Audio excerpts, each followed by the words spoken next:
Nobody Named Kevin podcast, episode 16. Remember, if you enjoy it, like, comment, subscribe. Anyone in the room named Kevin? No. No. Good deal, because that'd be unfortunate marketing. All That right, would bro. be. So go ahead, bring it up. Bring up the game topic. I just think Ratchet and Clank is a good series. No. Go It's a through the good game beginning. series. Like you said. Well, they've got a They're new all one coming good. out. No. Yeah. What I said, Oh, okay, wait. I said Yeah. they have a new one coming out, the digital deluxe edition. We went through the what it yeah. offers, all Yeah, the digital explain, goodies. Yeah. Just $80, right? Whatever, and they explain to you what each thing is. But if you haven't played this game before, I don't see you spending $80 on deluxe edition. So why expand upon what each thing is? You get digital art books, but they're not NFTs. It's just like a picture of a picture. I want physical stuff if I do that. So, But yeah, you get 5 armor sets, and going back into what I was saying before, I don't care if you're mad about microtransactions in that game. It has Why? Dude, it has been so many years of it being an irrelevant title that is not mainstream or anything. Dude, it's irrelevant. mean. What did you do before this? I think I played the first 4, but those are the only ones I remember.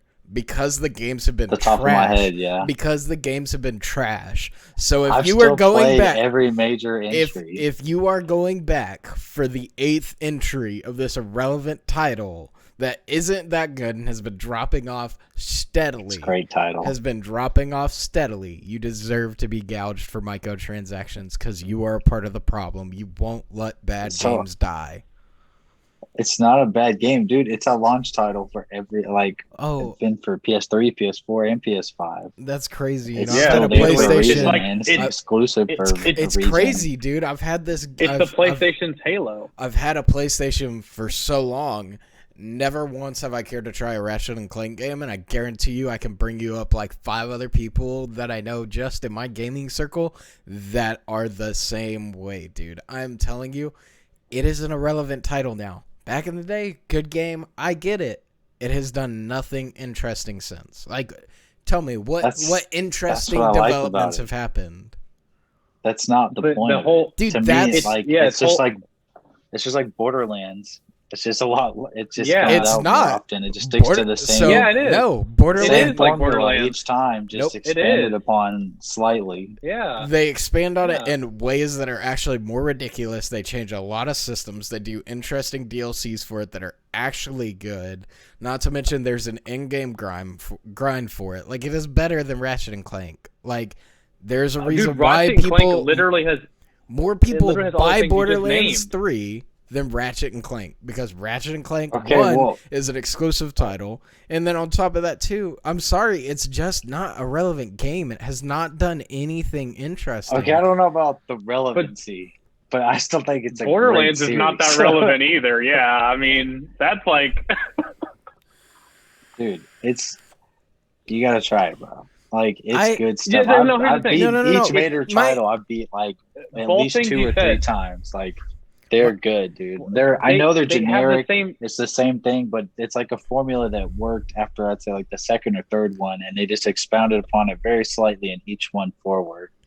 Tell And me you know what you're getting with each game. Okay, you know the so quirkiness of it, the comedy. what it's just what it is. major improvement have they done to that game that actually pushes it forward? You're like, oh, it did slight improvements. What has it expanded upon that other games haven't already done 40 million times?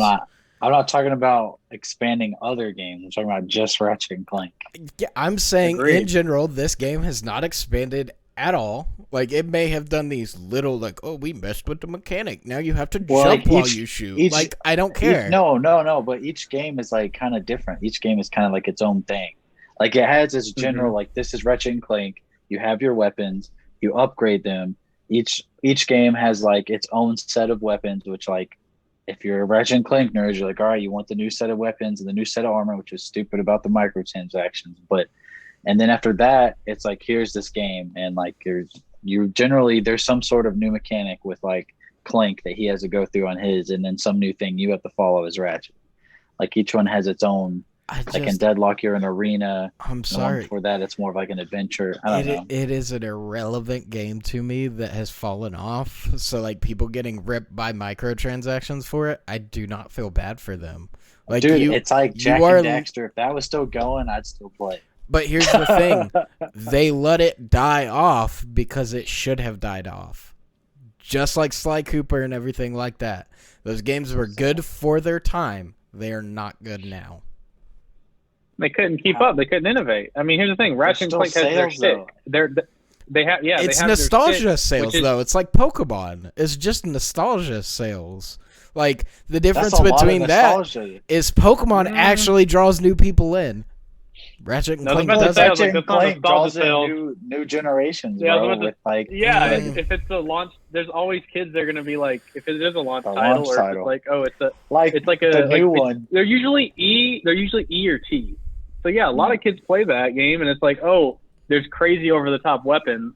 The whole shtick is like there's a certain sense of humor in all of those games. It's crazy over the top weapons. This is like Borderlands. It's literally Borderlands. Humor, it is nothing like age. Borderlands. It's not bro. okay. I'm not. It is nothing like Borderlands. No, it's not. No, you do not understand gaming enough to be having this conversation about Borderlands being the same as Ratchet and Clank, bro. Everything you name that you hate about Ratchet and Clank, Borderlands does. You're like DLC, microtransactions. All they do is add new weapons. There's no microtransactions in Borderlands. Thank you very much. Define microtransaction, because Ratchet and Clank doesn't have those either. But define microtransaction, just because they offer a bonus on pre-order. Yeah, but it's armors and stuff like that Borderlands does that. Changes mechanics of the game. Borderlands does not do that. It has guns that are pretty much irrelevant after the first like couple of level ups, so it doesn't matter. I know this because I've played it, because they don't want to overly introduce microtransactions. So there's some callbacks there. It's a looter shooter versus Ratchet and Clank is not a looter shooter. Oh, no. Yeah, that's fine. They're not the same genre. But what I'm saying is, in essence, yeah, they're not the same genre. Like, Ratchet and Clank is probably more of a platformer puzzle flash with shooter elements. Yeah. But the essence of those things of, like, they have a shtick and they just slightly alter it. Like, that's Borderlands. Like, their shtick is more adult over-the-top humor, more adult over-the-top weapons. Borderlands is Ratchet and Clank for adults, minus Clank. Dude, unless you play Siren, right? You got a little bird. No, play Borderlands 1, play Borderlands 3. You will see massive changes in it. And keep in mind, Borderlands has made a 3-game cycle, whereas Ratchet and Clank is on game 7 of the same thing. If Borderlands 4 comes out and it's the same thing as Borderlands 3, I'm not going to play it. But Ratchet and Clank is on game 7 or 8 at this point. Like, it's dead. Leave it alone. Like, it's the same problem I have. Not. Like, there's a reason why Call of Duty pretty much dropped off the map until they did something different, and they did it really, really well.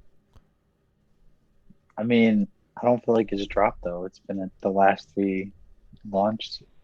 It's been okay. Pull up the sales. Tell me how relevant it is. How many people? I'm really not sure. I really have no exactly. idea. Like... You only feel that way because you're the one inside the scene, and I only feel my way because I'm outside of that. But in general, Ratchet and Clank is not a high selling title or anything like that. There's a reason why they only change it minorly. Is because there's no money going into that game. It's a copy paste game. Okay, yeah, kind of. I mean, that's wouldn't. The point, but the though, thing and is, they change very small things. Like the new one is like using this console. It shows off the PlayStation's gimmick pretty much every time. That's what the game is, and I'm okay with. And that's the thing, like right.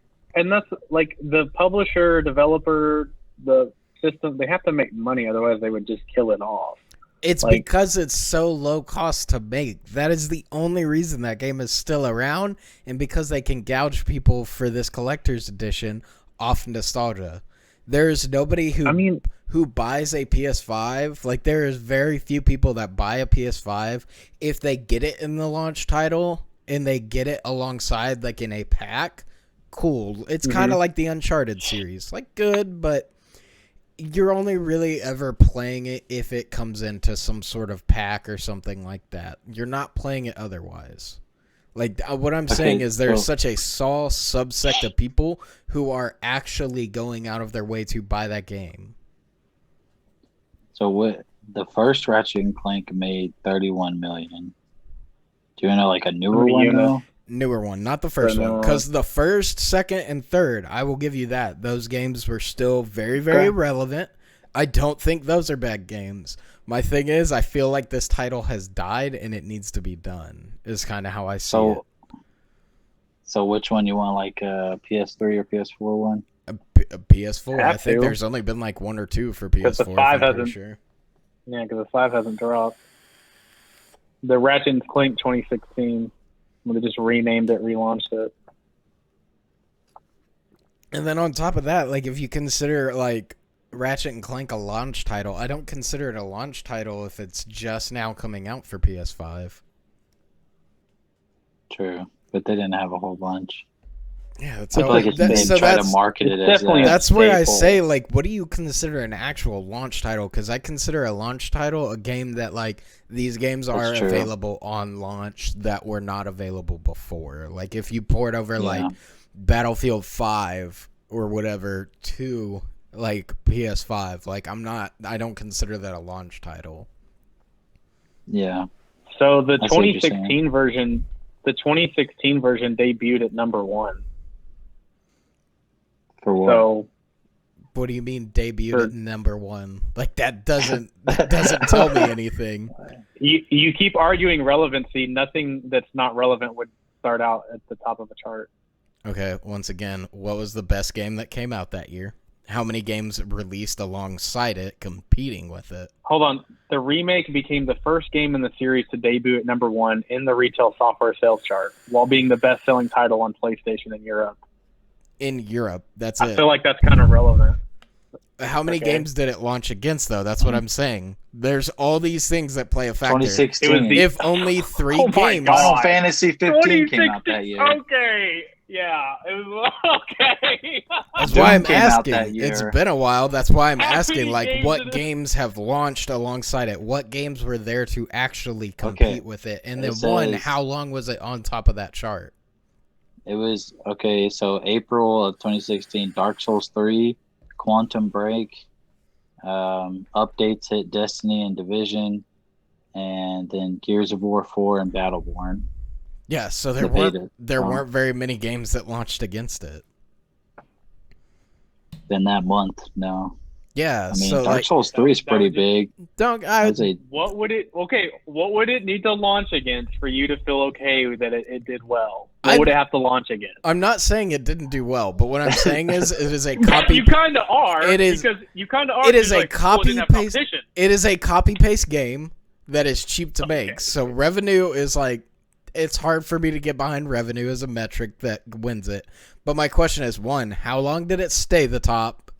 And if we're like, because it's like, oh, it was number 1. Okay, by what measurement? If you tell me it's been like 4 or 5 months, cool, I'll give it to you based on what launched during that time. If only like 2 or 3 titles launched during that time, you didn't have much competition. That's like me running a race by myself and saying I got first. Yeah, I was the only one there running the race. But if you raced against Dark Souls 3, I'd say that's a fair fight. Now, see, here's my thing though. Wasn't Dark Souls? Because now Dark Souls isn't relevant. No, wasn't Dark Souls 3 already released before that for the other console, which would affect sales? That's what I'm wondering. Because they've done a lot of re-releases. No, Dark Souls 3. No, that was new. Dark Souls 3 was new at that time. Okay. Good question. March 24th, 2016. Yeah. Okay. Because I remember I got Dark Souls 3 at that time. That was my first intro to the series. But that's a fair fight. Dark Souls is that has a huge cult. And Ratchet and Clank has a I'll give you that, but like once again, like there's so much more we'd have to look into for me to concede the point 100%. How many units were placed on the shelf close to the kids that could see it's not even that. It comes down to like How are they counting these sales? Are they counting it as standalone sales, or are they counting it as bundle sales? Like, I'd be interested to hear that number too. Like, I don't have a problem with it if it is winning in that aspect. Cool.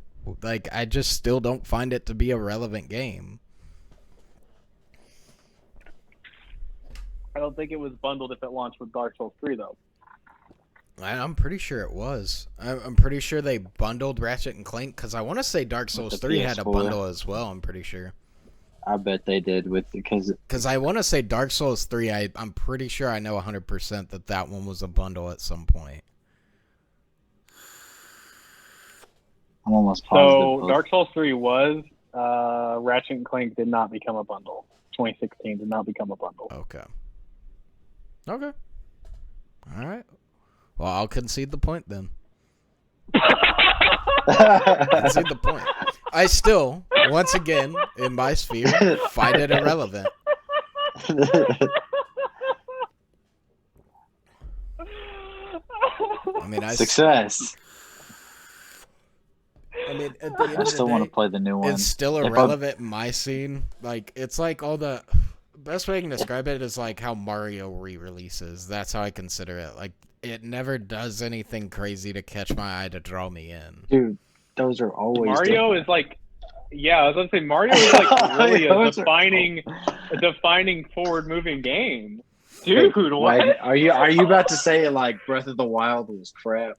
No, Breath of the Wild Breath of the Wild actually pushed its limits. Like, I'll give it that. Like, I think Breath of the Wild was a great game. Never played it, watched so many people play it, thought it was great. Like, the way I saw it, like, yeah, that really pushed that title forward. Mario, dude, I feel like they do things, and I'm just not drawn in as a consumer at all. Dude, Like, Mario I like, do not feel like old, if you do not have, like, nostalgia, I don't feel like it draws you in. Like, I've never had a want to be drawn. Like, Mario, I played it when I was a kid, but now as an adult, like, anything they do, I'm just like, it's not worth it to me. the thing with Mario is like, so like, what makes it so unique is the people who make those games like do truly take what are the limitations of this like peripheral and how can we like use it to our advantage? Like, how can we do everything we can right here? Because it's usually a launch or like it's shortly after launch. Like Mario Galaxy is nothing like any other Mario game, and that really like utilized the Wii.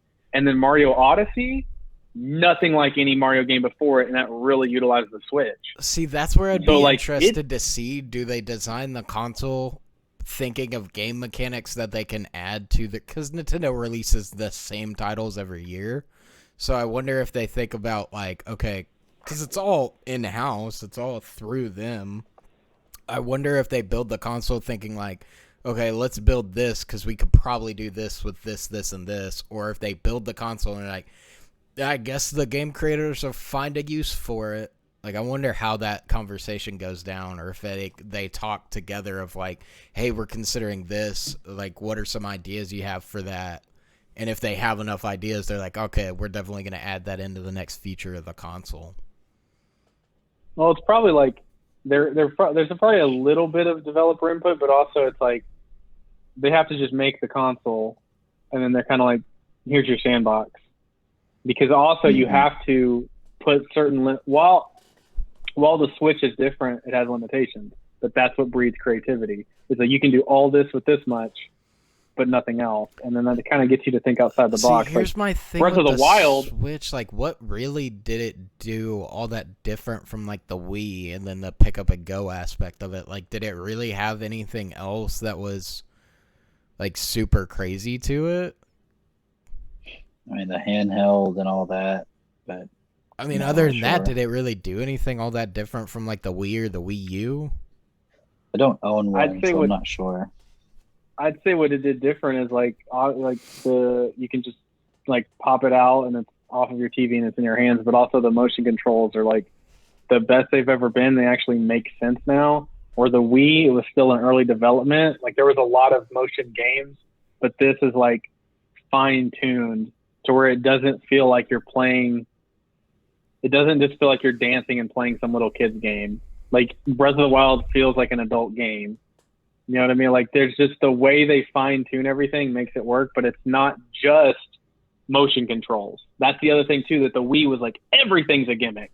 This is like there's pockets of when to do it, because like I don't use motion controls for like the fighting games. You don't have to. You can just play an actual fighting game, but then you can also do a gimmick game. I don't know. My thing is like I feel like the Wii U, they had it kind of tuned down, or like down tuned and patented. Like I felt like they had it kind of dialed in with the Wii U. Like the motion controls were like I haven't messed with the Switch to know how good the motion controls are compared to the Wii U, but if I recall correctly, like the Wii U worked how the Wii should have. Yeah, the Wii U just kind of felt like the Wii Plus. I didn't get one. I only played that one time at Q's house. That one random morning we played that Zelda game. It wasn't a Zelda game, but it was the Mii's, and like you we're the archers, and then the other game where like you're in the zombie U. Yeah, Zombie U. That was cool to have, but that was fun because that was like, a head-to-head aspect. That was fun. That was fun. On the same console, you know, like we couldn't see the screen. Like that was a cool use of the peripherals. Like that, yeah, stuff like that. Because like with Zelda, yeah. Oh well, on the Wii U. No, this is on the Wii U. Another thing is like your inventory was right here in your hands, and so was the map. So you could look at the game and just look down at your inventory. And that was so that was kind of like, well. Like that's what I'm. You know, like I feel like the Wii U dialed in a lot of those things, but like I think I'm trying to think like the Switch. The only real like if they fine tuned it a little bit more, great, because like it definitely had still some more to go on the Wii U. But even then, like the gimmick was picking it up and taking it with you. Like that was the major gimmick of it. But even then, I don't find that overly impressive to be able to just pick it up and go with you. Like it's just kind of like it depends, like, you know, how it just depends what gaming is for you or whatever. Because like it was cool because I took mine on my trip to Utah. So I played it on the way back home, because on the way back home I flew solo. Basically, I was with no one I knew, so that was kind of cool, I guess. You know what I mean? But like, I'm not like, oh man, like I got 5 minutes, let me break out my Switch. But there's people like that. Or like, used to work with a guy who would just on his lunch break, he'd play on his Switch. It's just like, what is it to you? You know what I mean? Like some people are just like, I can wait till I get home to play a game.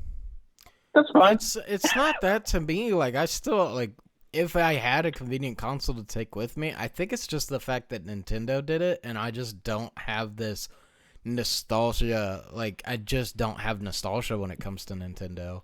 Like I think they did a lot of cool things. I think they have good games that like catch my attention, but like I don't have that nostalgia, and I feel like you have to have that to be a Nintendo person. So here's what I'll say on my 2 cents on that is that I'm not nostalgic about Mario. It was one of the first games I ever played, but it's so removed from what it is. And then Zelda was too hard for me as a kid, because back then you just literally the definition of figure it out. But like to me, Nintendo games, like the reason I pick them up, if they're like super testing the peripherals or whatever, I want to see how creative they got with the game. That was what interesting to me about Odyssey is how everything, you have to learn how everything works. Breath of the Wild, super creative. Splatoon, super creative. That's what I like. I'm like, how creative can these people get? So to me, it's one of those. I don't have nostalgia. I feel like maybe that's the difference, is you prefer a more casual experience where I don't. And maybe that's the same thing with like Ratchet and Clank. It's more of a casual experience where I'm just not a casual experience player. That's not what I enjoy. I think, yeah. I mean, there's a little bit of that, but I mean, like, I played through the first Borderlands. I feel like that was casual. It's just run, gun, loot. I feel like Diablo is a weird mix of both. Diablo, you can play it, you can mindlessly grind Diablo, but you can also hardcore grind Diablo. You know what I mean? It's one of those weird that can do both. So here's my argument for Borderlands. Is like the first Borderlands, I'll agree with you, but the second and third Borderlands, they added aspects to it. So like how you're like, it's just like, oh, it's a looter shooter, you do this, this, and this. But no, there's still like grinding and stuff like that you can do within Borderlands that they keep on trying to push the limits on, with still being able to keep it where like a casual player can still enjoy that grind. Because like that's the thing with Diablo, like there's that casual play side of it, and then there's the hardcore grind, but it doesn't translate well. Like you've got a lot of people who only played it for that first bit, and then the people who played it for that first bit and then some. And I guess the thing is, like, I don't know. I mean, I'm kind of, me and Schwinn are kind of the same. Of like, I don't know. I'm down with a mindless game, because to me that's what it is. The last game that enveloped me in the story was Final Fantasy 15. That, I mean, sure, I paid attention to KH3, the Kingdom Hearts 3. I paid attention to that story, but that's because I need to finish that series. But it wasn't even that great. But if I think about what's the last game that had a cool story, I'm like Final Fantasy 15. Delete it from my brain so I can watch it again for the first time. Other than that, I'm mashing A and I'm getting through the objectives. Like, I don't know what's going on. I just kill stuff. I mean, that's kind of how I am when I play Borderlands. Like, because Borderlands is a multiple playthrough game to get to like the cool stages of it for me. So like, first time I got through, I'm doing like a lot of the side quests, stuff like that, like just having a good time, kind of listening to the story, thinking like, oh, this is cool, this is cool, this is cool. Second time I got through, it's like, all right, just let's get to the end, let's get leveled up, let's start farming gear and stuff like that.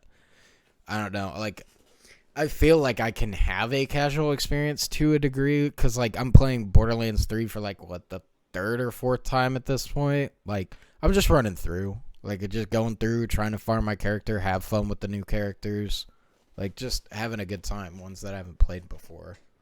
But like, I feel like Nintendo is such like a casual gaming experience compared to like what you typically see on like Xbox, PlayStation, and like PCs. I feel like you see a much more like hardcore, let's try to tell a story, let's push this system to the max. Whereas like Nintendo's like, let's keep it casual, let's add a couple fun mechanics in there, but keep it to where it's not like hard to do a lot of those mechanics. Didn't some Resident Evil game just come out for the Switch? I think it, well, yeah, they have. I'm pretty sure it's a re-release, they have, though. Like they do ports to it. Yeah, they've been pushing like hardcore games over there. Like there's Dark Souls on there. There is Resident. They're trying to push that, but it's like, to me, I'd rather play it on something else. Exactly. But yeah, I mean, speaking of mindless games, dude, I got Pokemon Snap the other day. That's mindless. You take pictures of Pokemon, Snap. you get cool points. I would do that. Yeah, you roll through in this little thing and you take photos of the Pokemon, you score points, and you level up your gear, and you get better pictures of the Pokemon. It's a sequel to the original Pokemon Snap for the 64, that was lit at its time. Dude, But that, like, to me, that's Switch. just so casual, bro. Like, I don't understand the appeal to that game. I like that you're down. Cause like for me, I'm like, dude, it's that's like cool. something you would find on like what was it, like Monkey Clips or whatever, like those weird websites you'd play on when you were in high school and stuff like that in junior high. Like when you tell me about that game, I'm like, oh, I could see that in that. Like I don't find it all that like impressive. I don't understand the appeal to it. Like the only reason I played games like that was because there was absolutely nothing else to play. Dude, but the thing, that one is a nostalgia thing. I'll give you that, because the original Pokemon Snap, I mean, you only had 150 Pokemon to use. You know what I mean? But it was just cool because you was on rails. You get. It was during the peak of Pokemania, and then what you could do is you could take your memory card or your cartridge, I guess, up to like a Best Buy and get your photos printed out. My thing is, like, was there like was a whole movement. Is there some sort of like RNG process to it of like, hey, this is really rare to see and get a good high quality picture of? Like, is there that actual, like, it's hard for me to understand a huge appeal to it. Yeah, they're like, dude, well, because like you'll go through the same route, but you gain more XP, and like the route will level up. And then, yeah, there is rare spawns. Like the fourth time I went through the Route 2 at night, I saw a Tangrowth. And I was like, oh, I haven't seen one before. And then some of them, like, glow. There was, like, the final form of Bayleaf Meganium. There was like a 40-foot version of it that was glowing, and like you had to like get good pictures of that. And then I don't know, and like you level up. Like I unlocked the apples. They don't call them apples. I guess apples are copyrighted. I don't know.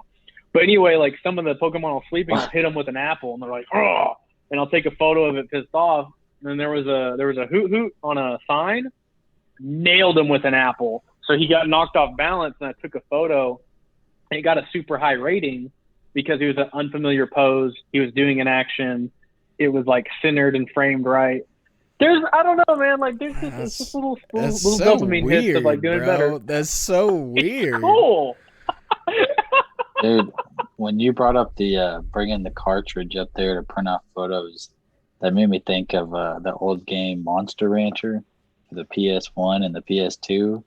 Like you raised these little monsters on a ranch, but in all of them you could insert discs into the PS1. You could only insert PS1 games. The PS2 you could insert PS1, PS2, or any DVDs, and you'd insert them while you're playing the game. And then it would extract an egg that would eventually hatch into some monster based on the data on that disc. That still blows my mind to this day, because I'm like, you could do DVDs. So you could just grab, from anything or any PS2 or PS1 game, you would get like, I think from Beavis and Butthead, I remember we got like a skull dragon thing, and I thought that was so cool. It's probably just random, but I was like, oh, let's get this Beavis and Butthead. I'd assume it's probably random. That was so lit though. What makes it so freaking awesome is because, dude, you and your brother had that binder so we just go so you through. Probably sat there and was like, dude, let's do everything. That's so cool. I don't know, bro. What always blows me around, like, is a super niche game that I remember from when I was a kid. Is there's this old, I could not tell you what it was, but you would essentially you would scan a barcode, and it was kind of like Pokemon, but with barcodes. So, like, you'd scan a barcode. I cannot remember for the life of me what this game was. I just remember it. Was it on a little watch pocket thing? Like you had to go buy a little device for it, and you had to take care of your You're creature. thinking of Tamagotchi. I think you're thinking more Tamagotchi, but, like, I remember this from when I was a kid. I, too, like, for the life of me, still find that, like, a cool concept, but I just, like, I don't understand because it never caught on. It was so peripheral that I'm like, why do I know about this? Because I never played it. I just knew about it.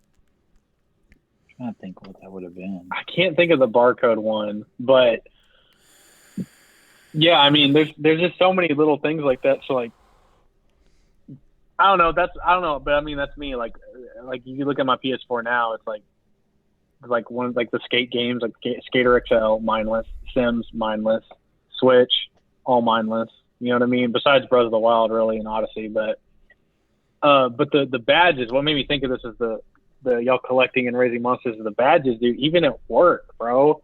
Dude, at work we just launched badges. So, like, if you're topping something for that month, you get a badge on your profile. So, like, everybody's flexing their page, and it looks like Pokemon badges. Like, everybody's, like, talking about Pokemon right now. And it's so exciting because it's like, yeah, just badges are cool. I'm like, dude, I don't know why it's so addictive. I guess that's the nostalgia thing, but, like, badges are cool, dude. For me, I look at that, and the way I see that is just like, that's just a corporation trying to make you happier by doing nothing actually interesting. Yeah, here's a pretty picture on your profile. Yeah, like, it's fine. Such a basic you won thing. That one. That's what's funny to me is it's like, dude, it's such a... No money. Hey, you don't want... Hey, we'd love to give you more money, but wouldn't you like the shiny mystery box? It's like, yep. No, I'd rather have the money, dude, bro. Thank you. That's the funny thing. I'm like, I was sad because at my level, we don't get badges. I'm like, what? I want badges. Like, I want badges, dude. And, like, get them, like, it'd be cool to, like, have, like, a jacket and, like, get them, like, all embroidered or something. And, like, you could, like, flex it at certain events or whatever. Or, like, have it on the inside like Gary and Ash had it, you know. I think that'd be so cool. It is just such the, like, dude, it makes me laugh that it has worked on you. That it is such a dumb thing that does nothing for you, but you're like, this is super cool. I was like, I'm glad y'all are tracking that, but I don't really, like, I'm not overly crazy about it. Everyone's sitting around, they're like, all right, guys, employee morale's really down. We have a surplus this month. Should we bonus ourselves or help morale? And they're like, all right, listen.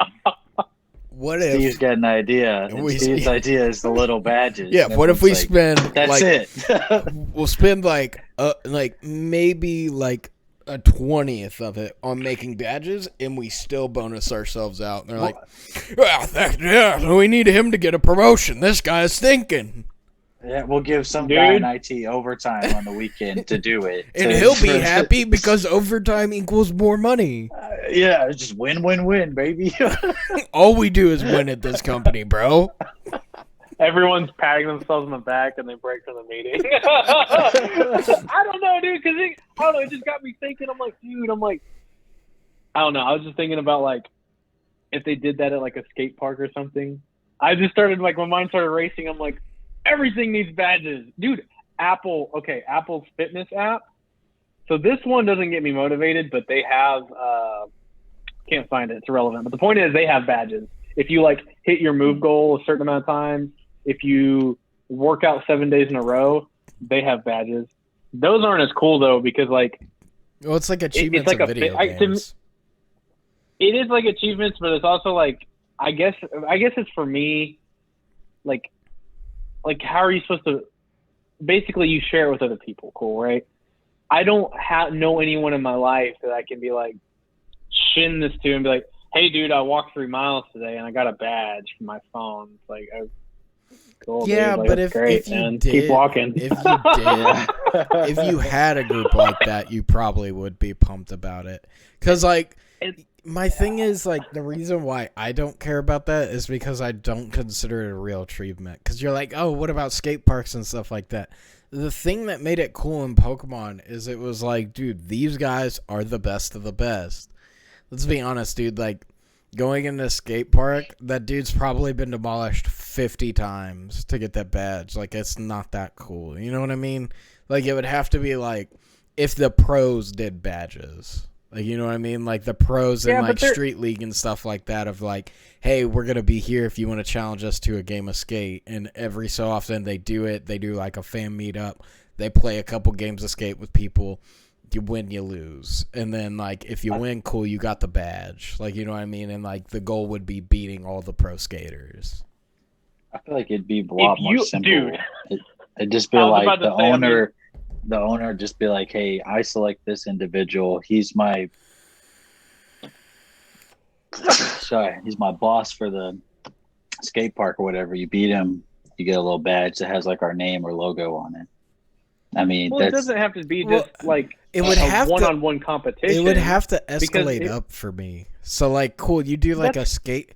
Like, wouldn't that be the idea of, like, doing a skate tournament, then you go amateur, then you go amateur pro, and then you go pro? Like, if they did, like, skate for, like, the X Games, I assume that's how they would do it.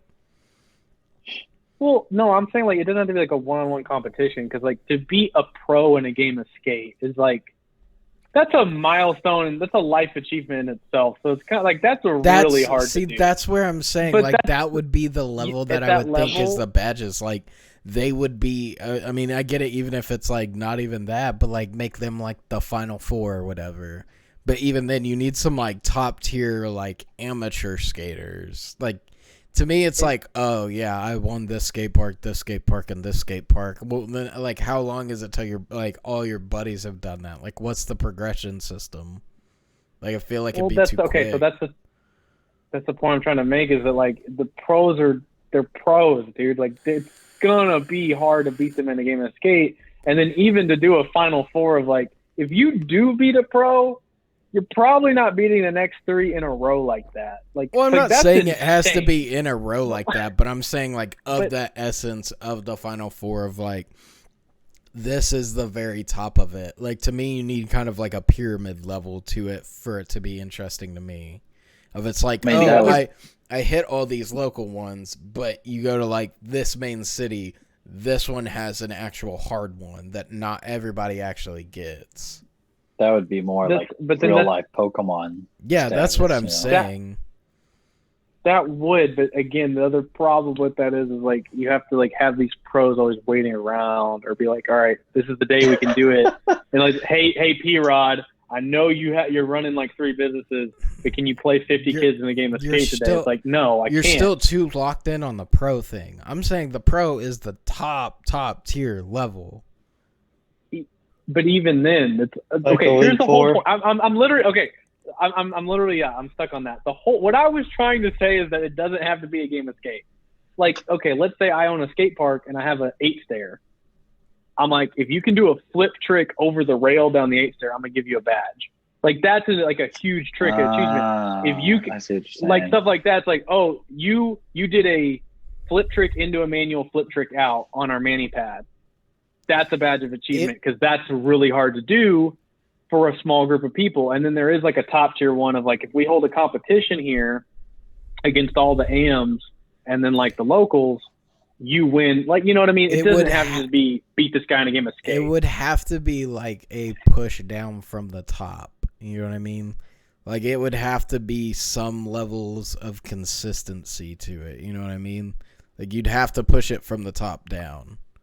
Like you'd have to get pros in on it, make it consistent. Like we're coming out to your skate park. We're gonna determine what's difficult, what's actually worthy of these badges. All right, cool. Here's like your beginner, intermediate, like things like that, or like best in a game of skate when it comes to like a huge competition. But you'd have to make it universal across skate parks. But okay, that's like a whole that's like a United States coming together. Like I'm thinking if somebody had this, it would make their stuff super popular, and I just think it'd be awesome. Like little kids, like if everyone got a badge for their first kickflip, that would motivate the hell out of them just as much as landing their first kickflip. And then for the experienced kids, it's like, bro, you did a switch trick down the 8 set. Here's your achievement badge. Like that's freaking awesome. Like, you know what I mean? Like here's my there argument could be as to why it needs grand. This is why it needs to be the top down, though, is because not everyone actually goes to skate parks. Like, bro, we barely went to skate parks when we were skating. We did it, but, like, that's why I'm saying it'd have to be, like, a push down from the top and universal.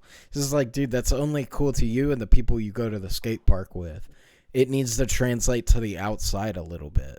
Like, I need to be as, like, a... We need an app that connects them all. Yeah, something that connects them all together. Because like if you did it for just like street skating and stuff like that, like not that cool. Like, or have like a verification process of like, all right, cool, we're building an app out that does this, which this actually might be a cool idea. Of like you. I was gonna say this sounds like a good idea right now. You need to send us a video of you doing this down this set, and we have to like it, and we have it like peer reviewed. But then your next issue you run into is like how many people are going to send in videos that aren't them. Well, the whole thing though is that if one person starts, it could catch on, because when the barracks started Battle at the Barracks, they didn't consult everyone to come together around their rules. They're like, this is our rules. It blew up, and now the Barracks way of game of skate is the most popular game of skate. They didn't have to get the committee involved. They're like, no, this is how it's going. This is the tournament. And everyone's like, that's dope. So if one park was like doing badges and they're like, that's dope, we want to do badges too. My thing is, I would consider the app smarter than having a single park do it. Because the badge, like you could share that to your skater friends. You could share that in those skater circles on like Facebook and Instagram and stuff like that. Like, that would actually be kind of a cool idea to do it through an app, have people review it, and keep it exclusive to a degree. Like, you're like, oh, well, it'd be cool if a shop can do it because anyone could do that. It's like, there needs to be this level of exclusivity so that way it feels like more of an accomplishment. You know what I mean? It's like, oh, we're just giving out... It's like participation ribbons, man. Like, and I don't care about a participation ribbon, and not many people do. Like, there needs to be a layer of, like exclusivity to where it's actually it's a decently harder, like an intermediate level of skating. You know what I mean? And do it like where it's kind of reviewed, like you just hire out a team to review the videos. I think, me personally, I'm thinking like this could actually be something if you figured out how to structure it right. That'd be a pretty good idea, yeah. But I mean, who knows, man? There's so many different ways you could take it. Like I feel like it could be done by a skate park, just like you're saying. I don't know how quickly it would catch on because of how quickly skate parks die out. To me, the showing off your badges would just be like the that NFT site you used, Devin. Like you show off, like you have your gallery or whatever, and other people can come and be like, "Whoa, look at all my stuff I have." It has to be some sort of social media platform where you can show other people. Yeah, if you could get it integrated into like Facebook, Instagram, and Twitter and stuff like that, you could probably get it to catch on a little bit more in the skate scene. Like you can click on Shane's profile and it's like, oh, he's decorated. You click on Nigel's profile, you're like, he's super decorated. Well, what I'm thinking is like you don't even have But even like a local guy. Well, like I'm thinking like getting a pro to do it is probably a lot harder. But like you hit up some of these like 100K, 90K YouTubers who actually have a bit of a following. I feel like that would be the way that you do it. Because I feel like if you go from the top too much, it feels too corporate. But if you do it from like just a like lower, like, oh, we're advertising on this skating podcast. Like if you did it on like the Nines Club or something like that, after a little bit, people probably would jump on. Be dope. Well, because I have thought about like, kind of that it wasn't an original idea, but I thought about hiring people really to make an app about like life achievements. And life achievements, let me like lower that down. It's like you just gain XP for doing stuff, like good habits, like brushing your teeth, drinking a certain amount of water. And you just gain XP for everything you do all day, and then your avatar in the phone levels up. Like he's a basic guy with like a T-shirt, and eventually, you can get to like Super Saiyan hair or like plate armor. So that's for your avatar, and like he just does stuff as you throughout your day. Like the problem with that is the verification. Process. Yeah. Right. Because you can sit there and say, I brush my teeth every day, once a day. Mm-hmm. You know what I mean? Whatever. And there's no like, well, whatever. But apparently there's already games like that. There's already apps like that have like big communities of like, your avatar levels up for your daily habits. Mm-hmm. So, and then they go out and do stuff and like you just collect stuff. It's like a little, but again, you know what I mean? It's the smallest thing. It's a picture of something. It's not real, but it gets people super motivated because there's that sense of community. Mm-hmm. That's what gets in, because there's a belief. If you see someone else do it, you think you can't. You know it's possible. That's why fighting gets the way it gets. That's why like Brazilian Jiu-Jitsu and whatever, and MMA gets the way it gets, because there's a huge community. You can see people doing great things. You know what I mean? So like you have this belief in it. Skating, people who are career driven. You know what I mean? You're like, well, that guy got to the top, and I know that guy. Like that's what drives things. Like that. So that and that's the thing too. Like kind of like what you were touching on before the pod, when you're like, why is everything a family? So like that's kind of where I was thinking about it. But what was this thought you actually had? Because I got it, but I didn't get it. I don't know, bro. It was like, talk it out, bro. Just say it. Just talk it out. No one cares. Just say it. Why do all humans have, like, why do we all have families, or why do we structure our lives around families, like across humanity, time and everything? Why do we structure everything? And why are we not more like, if we're mammals, right? I mean, I get that we're intelligent and stuff, but like, why did we form these structures of like love and like, I'm gonna take care of this, and this is my family, and even after like we're done caring for them, we're still gonna keep in contact with them, or they're still gonna come before other people or stuff like. Well, that's just it. It's like not a humanity thing. I don't know. It's not exclusive to humanity. Like it is to a degree, and like the lengths that we take it, but like orca pods, stuff like that. Like I think it's more of just a mammal thing of like, you stay by your young, you protect your young, you kind of grow up again, like, with your young to a degree. Like, I think that, like, because I believe gorillas do that, but they're not run off until, like males are ran off at a certain point. But I'm pretty sure, like, orcapods and stuff like that, they establish a hierarchy, and that's just how it goes. They still stay in the pod and stuff like that. I think the same for, like, walruses and stuff. It's not exclusive. I think it's that humans, because of the way that our brains work, we have empathy, stuff like that. Like, we have these higher levels of consciousness that make us feel a little bit deeper and understand a lot more. But, I mean, we're not that different from a lot of mammals when it comes to that. I feel Honestly, like animals are just a little bit more brutal, but that's also because, like, we're conscious of what we do and we have the ability to feel guilt, which I don't think a lot of animals can feel guilt to the degree that we do. I feel like, well, not to the degree, but I was like literally just this past week. Now that you say that, I didn't even think of the two, but I was watching some clips from Coco the gorilla, and like when she had her pet kitten. So, dude, like, and she was soft with it, and like she held it and like named it, and then when it died, she felt sadness and grief, and like it took her a while before she was ready to get a new one, and like. Bro, I don't know. That's really interesting. I think I need to find find the crazy videos, but I'm gonna go to crazy that you brought up Coco the gorilla, because when our buddy and I had to run to his house real quick at the party, yeah, I brought up Coco the gorilla to him, Oh, and we that were is all crazy. separated at that point. That's great. Dude, it's the hive mind again. It But is. what I brought up to him is we were talking about our toddlers and how I was like, dude, it's like human nature to lie, because I haven't taught. No one has taught their toddler how to lie, but they do it. And then they hide stuff from you that they know what supposed to do. So what I brought up Coco the gorilla is because she ripped the sink off the wall in her enclosure one day. And when they asked her who did it, she blamed the kitten.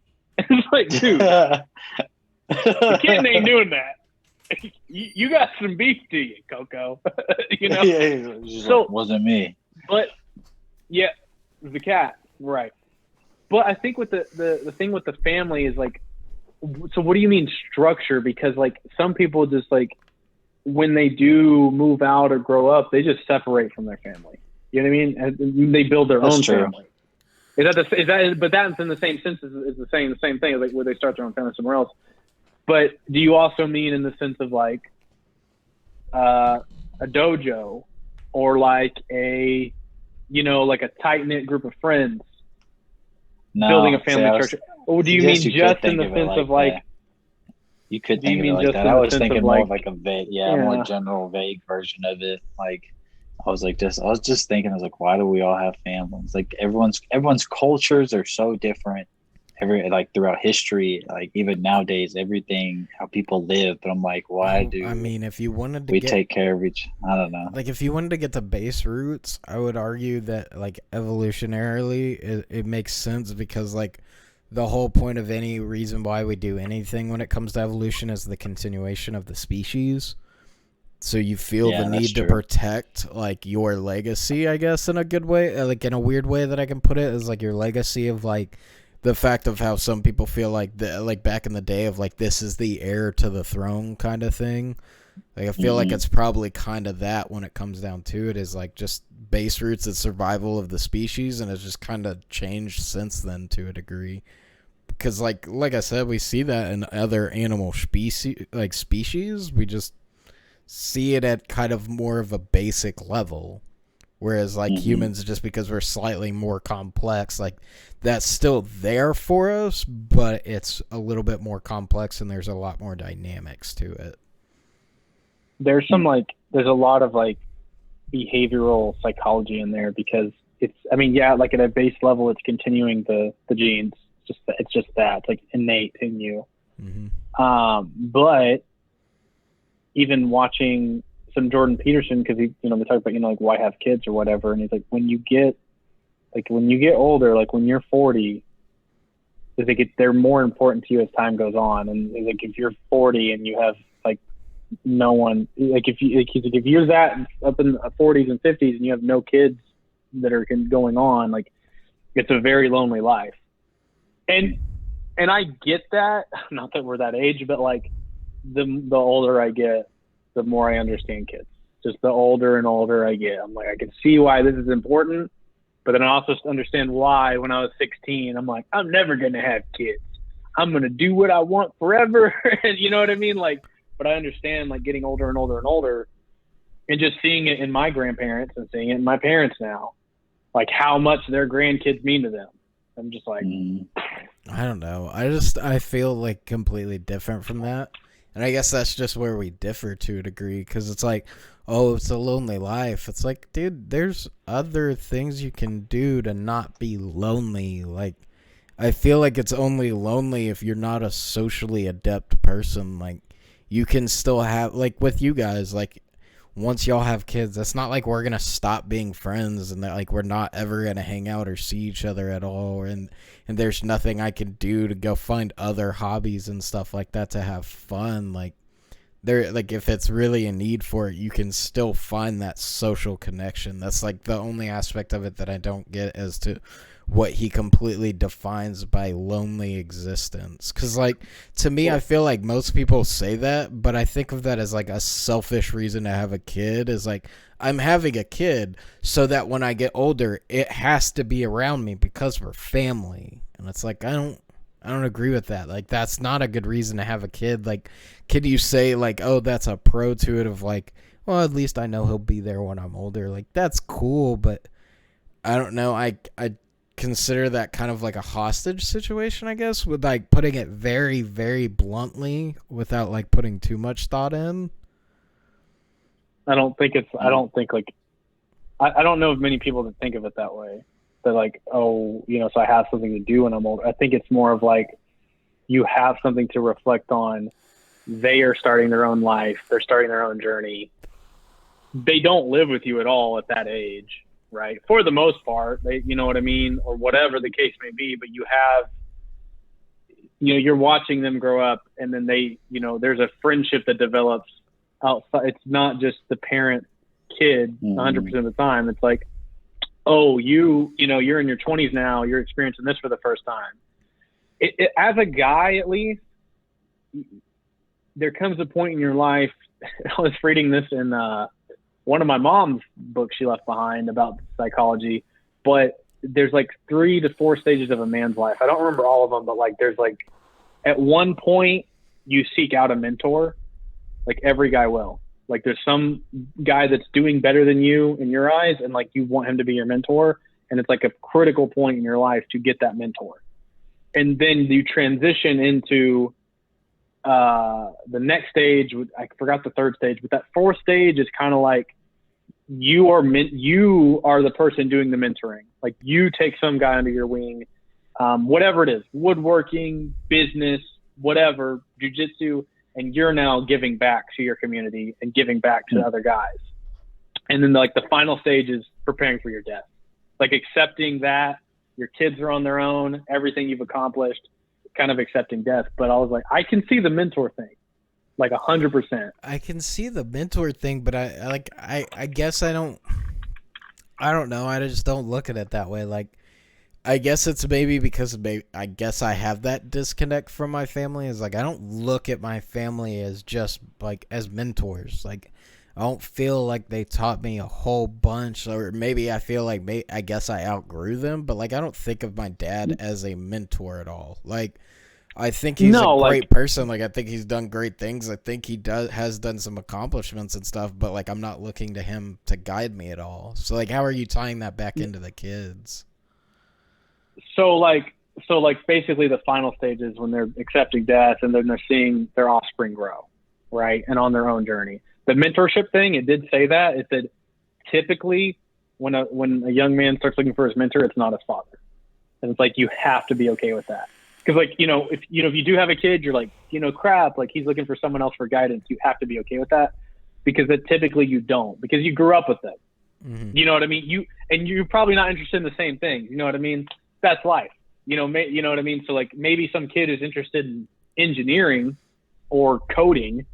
It's like, well, dad had no idea what coding was growing up, so I'm going to find this other guy. You know what I mean? That's So it's not just like a father-son thing, but the final stage of like seeing your offspring do well, seeing your offspring go along their own journey, things like that. Passing down knowledge to the grandkids. I guess I can see it to a degree, but to me, I guess I just don't. I don't feel that. Like, I don't feel that I'll be lonely at that stage. Like, I don't know. I guess I'm one of those people that it's like, nah, there's always a way to get around that. Like, you don't have to have kids to have that. I don't know if it's just maybe young man mindset, or if it's just like who I am as a person of like, oh, I mean, when you're older, you won't have anything to reflect back on. It's like, dude, there will be plenty of things for me to reflect back on. Because, like, I think at the end of the day, like, just how we have, like, customers who come in and they're like, you remind me a lot of when I was your age. It's like, dude, I feel like there's always a way to project it. You know what I mean? Mm-hmm. Like, I don't feel like I have to have kids to do that. You shouldn't have kids just for that. No, and I understand that, but you kind of bring up a good point in the same way. I mean, I agree with you yeah. Who knows? You might be into, like Q's grandpa, like making the wooden ducks when you're older. You never know what you're gonna. There's always another hobby, right? That's cool. Mm-hmm. But in that same sense, right, of giving back. I mean, you can go on YouTube and you can look up like old man gives advice. The old guys that maybe don't have grandkids or kids that listen to them. There's plenty of like old guys on YouTube, just like advice from an 80-year-old. They're just giving back. They're in that stage of life. They're in that stage of life of like, let me just give you some regrets or some life lessons that would have helped me along the way. That's just kind of the age they get to, you know what I mean? And like, so yeah, even if you don't have kids, that's fine. Maybe 50 years from now, you're on whatever the streaming platform is then of like, man, listen guys, when I was your age, you know what I mean? You're still giving back. At that sense, so that probably is how you could mitigate that in the new age. That's what I'm thinking. Probably is what like those guys are doing. I feel like when you're someone like Jordan Peterson, who's as older, because he's an older man, I feel like I guess he just doesn't understand that newer technology and newer media has kind of changed that aspect of it. Like, it doesn't have to be lonely, and even then, like, you know, there's probably a website out there because like you can have like big brothers and big sisters. How it's like, well, you know, I never had one growing up. I want to be this for someone. Like, I feel like there's probably the same thing as, like, older people of, like, I don't get to talk to any grandkids. I'm sure there's a website of, like, we can connect you with people who are younger who want to talk to older people and hear their life experiences and stuff like that and form, like, friendships and relationships. Like, I don't know, maybe it's just the fact that he's kind of just not in that scene enough, or maybe just isn't looking at that to make his point. Like, I don't know. Like, I don't disagree that stage happens, but I feel like nowadays there's so many ways to mitigate that.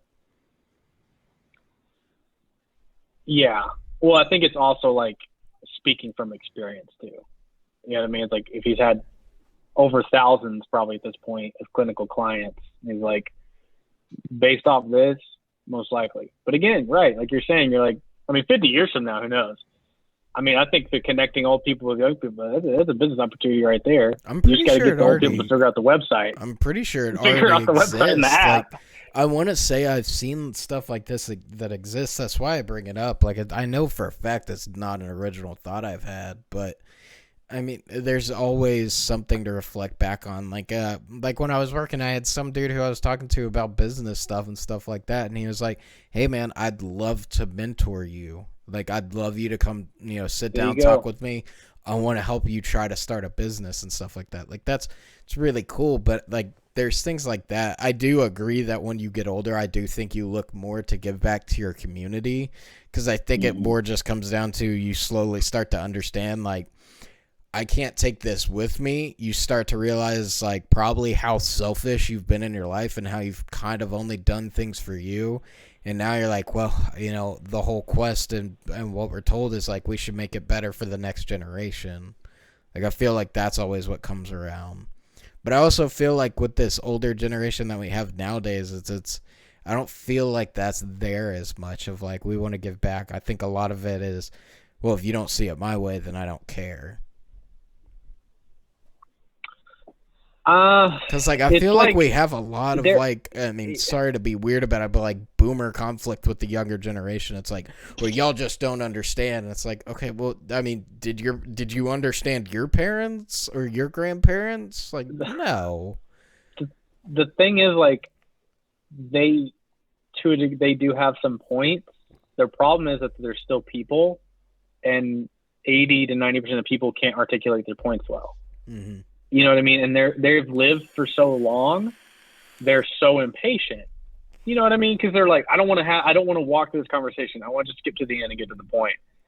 So like for an example, like I know a particular boomer who lost their job. Like they got laid off because there was just no more work. And basically she couldn't get hired in her field. So she got an online course, did it for 6 weeks, got a job in that field. And I'm like, okay, that's literally like, that's what they're talking, like that generation is talking about. They gets mad at the younger generation. She's like, I lost my job, so I learned a new skill and got a different job. That's like, I see what she was trying to say was like, the newer generation doesn't work hard. They want everything handed to them. It's like, you're attacking them. That doesn't help. But if you had said, hey, look what I did. It took me 6 weeks. I got a different job. Like, I admire that. She's like, I don't know what to do. Let me just learn something new to do it. So, like, That's if I'm arguing the other side of that as the younger generation, now I know you probably won't full force disagree with me, but also the argument from the younger generation is like, a lot of us don't have the ability to do that. There's a lot of people where it's like, because of how the wage gap is, they can't put money back to be able to go 6 weeks without a job to learn a new skill. Whereas, like, I assume this was someone who it's like had a very mildly successful job that was around. Career field is eliminated, but probably had some savings, some money racked up to be able to fall back on to be able to do that. Like, whereas nowadays in this generation, I feel like it's a lot harder to do that. Because I feel like I would say our generation probably has this. We don't have savings. Like, I feel like us as a group are a small subsect of what our generation actually is. It's actually, I mean, it's not just our generation, dude. It's like, it's less than 10% American, less than 5% of Americans, I think, can handle a $500 emergency. Mm-hmm. Yeah, most people don't have it's everywhere. savings. Yeah, so it's everyone in every generation. And here's the thing about the example I gave: it's a 2-income household. Mm-hmm. So she couldn't work for 6 weeks while he did, but now the reverse is swapped. She just landed the job, he just got fired. So then she was picking up the slack for a few weeks while he got a job. So like, it's, while they are older, they can still face some of the same problems. Not in all cases, Yeah. by and large, but they're getting crushed by the same system we are, of like, good luck with one income for a long time. You know what I mean? Like, you can pockets of one income, but to do that now, not easy. Mm-hmm. Not easy. Yeah, I mean, Dude, because I don't have a I know problem some people. with that. I know some people clearing 6 figures that are still not a 1-income household. Like, clearing 6 figures, still got his wife to get a job. I feel like you can argue like mismanagement of money, but they have 2 kids and they also take care of his mother. So it's, I wouldn't even argue mismanagement of money. I think it comes down to mindset too. Because like, I've discussed this with my girlfriend of like she's asked me if she could ever be like a stay-at-home or anything like that. And I've like, what I've pretty much said is like, if I do that, I'm gonna expect a lot from you. Like, that's a power dynamic, and that's a tough strain on a relationship to do that. So I feel like most relationships are like, no. You need to have your own money. Like, you need to feel like you contribute. Like, it can't just be house stuff. You know what I mean? Like, I feel like that's a hard dynamic to get through in a relationship. And then not to mention, like, that's just the status quo. Like, it's very weird to see anyone who's a stay-at-home anything nowadays. Like, can you do it comfortably? In most situations, yes. But it's like, I don't know. We're all kind of in that mindset of like, no, we need to work. We need to be doing things. Like, I've met people who like have the ability to retire and they're like, nah, I got to do something to keep myself busy. Like, I wouldn't like that. Like, I need that regiment in my life. Mhm. Well, and that's the thing too, is that like, I don't think you're wrong at all in being like, okay, if I'm the only one, you know, then you're basically the house manager. But it does feel these days, it feels uncomfortable to say that. Mhm. Because it's like, oh, the woman's supposed to take care of the house. It's like, no, actually, this is our dream life of I go to work, she manages the house, instead of us both working, and then we both fight over the house chores. Mhm. You do all this, I do all, you know what I mean? But like now it feels like you say that and you're stepping out of bounds. You're stepping on some feminist toes. You know what I mean? And it's like, it doesn't seem wrong. It's like what you would call traditional. I don't think it's not even traditional anymore. I don't think it's that. When I think about it, I think about the weird power dynamic that it puts into the household. Like, you know what I mean? Like, it's very easy to feel trapped in that situation. Like, that's what I think, like, me and my girlfriend have a problem with. It's like, that is going to create a power dynamic, and it's unavoidable to create that, like, power dynamic. Like, it's there. Like, even if we both accept it, like, it's always going to be there. And it's always going to be a thought in the back of the mind that would eat at you. Like, I couldn't do just kind of like a you need me situation type of thing. Like that's what I'm saying is it puts like a power dynamic in it of like, let's say like it comes down to that. That's like, well, the house isn't clean. Like, okay, well, like I know you're not my slave, but I can't leave this situation. You have all the money. I don't have anything stacked up and put away. Like I can't leave. I couldn't afford rent. I couldn't get a job. And because like we just said, it's hard to live off one income nowadays.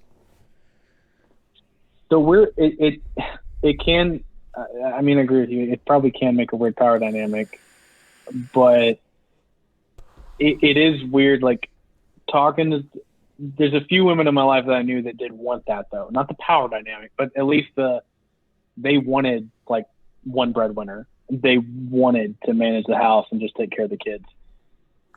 And whatever, I mean, if you want to go back to base instinct, right? Of like hunter gatherer, and then the provider raising the offspring.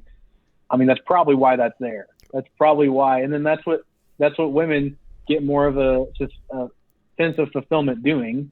And it's not me just pulling that out of my ass. There's like statistics on that. They feel more purpose from raising the offspring. Men feel more purpose achieving in a career. So it's just the truth. My argument to that like would come down to societal pressures of it.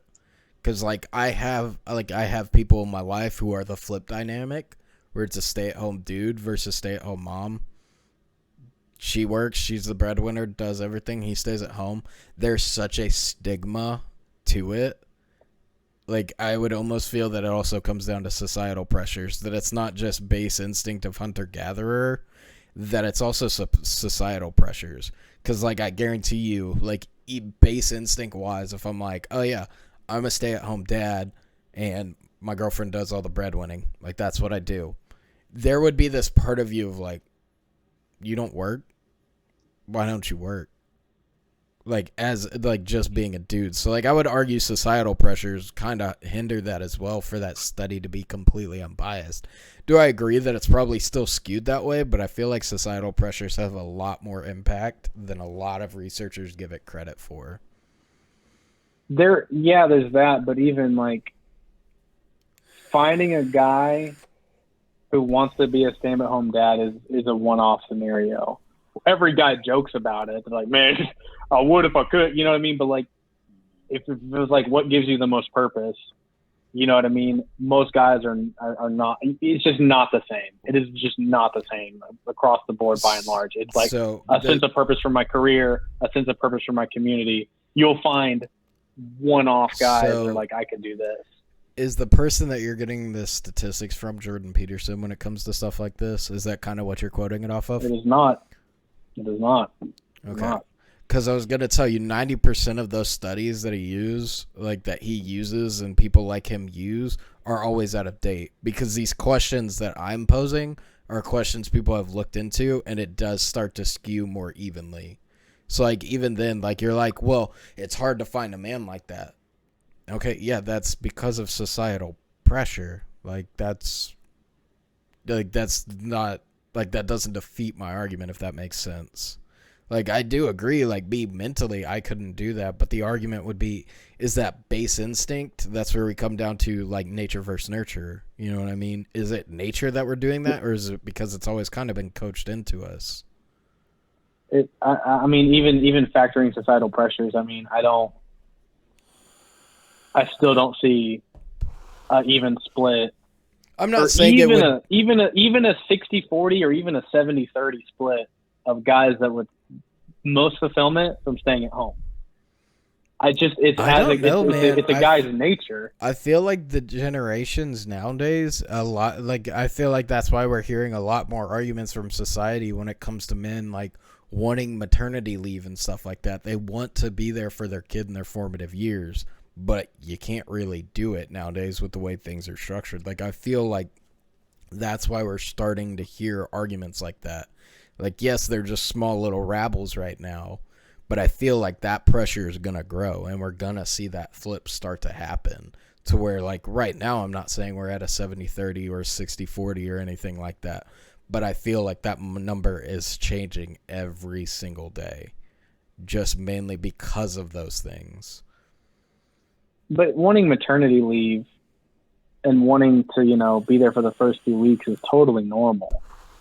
That argument makes sense, but if you surveyed every guy and were like, all right, the kid's born, you have a choice between you going back to work being the breadwinner with all circumstances equal. You have enough money to support. There's no like one-off. It's like you would have enough money to support the family. Or the other option is your wife would have enough money to support the family and she goes to work and you're full-time stay-at-home dad. But see, once again, so here's the problem with that question. There's no way for you to pose that question and get rid of the social stigma around it. That's my base of the argument is the social stigma around it is what keeps it from being that way. But even then, I feel like I do feel like we're going in circles on this. Like, I agree that we both kind of think the same way on it. But I feel like you're discrediting how much a social stigma puts weight into that. Especially in America, dude. You have to have a job. I mean, that's like the first question. How's work? Right, but the thing is,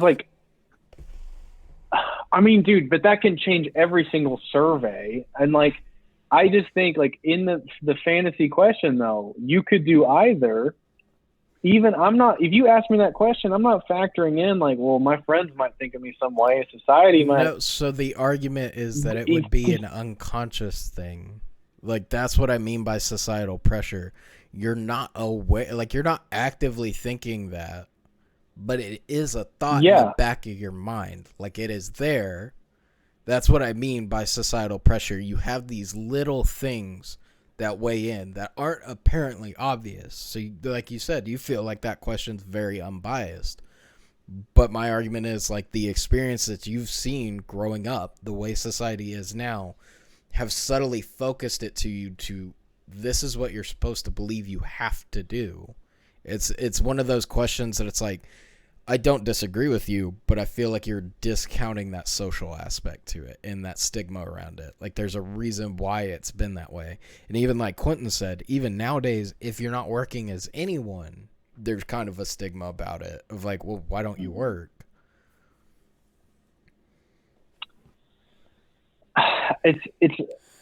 Yeah. It's not just that, but even if you ask females though, basically all women work now.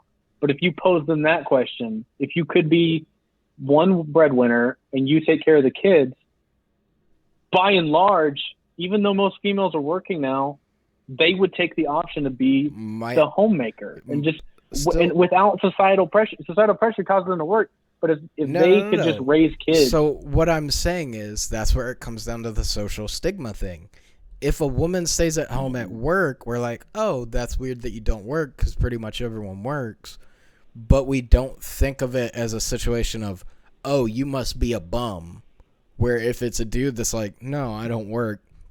It's oh, you're lazy. You're a bum. You don't do anything. That's what I mean. It's even if you flip it and say, well, if you ask the women this, they don't feel that. It's like, yes, because there's not the stigma towards them for doing that. Like, that's still socially acceptable for women. Yeah, that makes sense. Yeah. Like, that's kind of my argument to it, is like, there is a social stigma there, even if we don't see it apparently relevant. It's part of the process of change, is that these things are going to gradually change and get better, where that isn't a stigma in society. Like, that's the whole point of social change in general, is like, it takes time. It's going to happen. You just have to be willing to change and understand this change may not be for me. It may not be for, you know, the older generation. This could be a change for that next generation coming up, where that mindset's not being put into them and instilled. Yeah. Right. I mean, I can only think of like one movie where that was even a thing. In the movie Grown Ups, the Chris Rock played a stay-at-home dad. Mm-hmm. That's the only movie I could think of. I mean, and that was like a funny thing. That was part of the dynamic, is that his wife was like the dominant one. Mm-hmm. And she was pregnant and the breadwinner. Yeah, like, that's my thing, is like, I don't have a problem with it. Like, I don't disagree with you. I do, like, probably at the base roots, I do believe men think that way, but I'm not confirmed on why 100%, if that makes sense. Like, I can see the argument to what you're saying, but I also think there's a lot more other possibilities that we just can't easily examine. Like, there's no way to get, like, a control group of that. Yeah. Yeah, but I mean, you just take a sample size and you just look at it's just biology. It comes down to biology. It doesn't come down to biology. It comes like 90%. Yes, it does. It doesn't. It doesn't at all. What would it come down to? What gene in your body does that? What gene? What, like, this is what I'm saying. You can't prove that. You can make that claim, but you can't prove that claim. It's like the same thing with like gays and stuff like that. You're like, okay, cool. Where is it in the body? Where is it in that biology that shows that? Like, what part of the brain is that? Like, we are not far enough along to be able to determine that. Like, we accept it because we believe it to be true, but we don't know 100%. I see what you're saying now. Mm-hmm. Like, I mean, I don't fully disagree. Could it be biology? Yes. Like, my whole argument is that it may or may not be. We don't have a definitive answer. We're just guessing. Somewhere on the spectrum. Dude, that's everything. the hard part about science and understanding human nature, is we do not know enough to know if it is just like, this is how we operate. Like, this is what we can point to, like, gene wise. I mean, Devin, how many genders are there? I don't know about that. Yeah, I don't think that's a good rabbit hole. It gets updated every few days. But there's over 30 sexualities. Sexualities. That's what. My bad. It wasn't the genders, because like, so here's my thing with the whole gender thing, because like, I'm clearly not opposed to anything when it comes to pride or whatever. But my question is, like, what is the point of all these definitions? Because in my perspective, which I guess you can call it ignorant, that's fine, but it's like, I feel like it's just a spectrum. It's like 100% straight, 100% gay, dead in the middle, 50% bi. And you just fall somewhere there. There is like one out of every how many million that's 100% either direction. Okay, so most people are bisexual. It's just to what degree. Okay, so here's my argument as to why that scale doesn't make sense. Asexuals exist. Okay. So like, here we go. Now here we start this. So I get what you're saying, but my argument as to why it would be that way is the fact that people are just don't want to be generalized anymore. Like, I feel like generalization is a huge thing in our society that, like, I feel like our society's trying to go against right now. I feel like that's why we're seeing so many genders and sexualities and stuff like that pop up, is because people don't like generalities anymore. And that's why I don't get the fight about generalities, which it comes up a lot, but it's like, they're there for a reason. They wouldn't be general if they were not generally accepted or generally a repeatable behavior. Like we're gonna start an argument over like the behavior patterns of a chicken? No, we know what they're gonna do. But before we go down there, okay, so there's like allosexual, which is like you're asexual, but it's more specific who you're asexual, but you're not. And then there's like androsexual, which you are sexually or romantically attracted to men, males, or masculinity. Okay, but it only is attracted to those who identify as men, male, or masculine. Yeah, I so think, it's like, think it just comes down to generalities, man. I think that's all it so comes down specific. to. Yeah, that's what I'm saying. Is like I feel like problem. To me, I don't feel like it's a problem. Like to me, it's like here's my argument as to why it's not a problem. What does it matter? What does it change in your day-to-day life?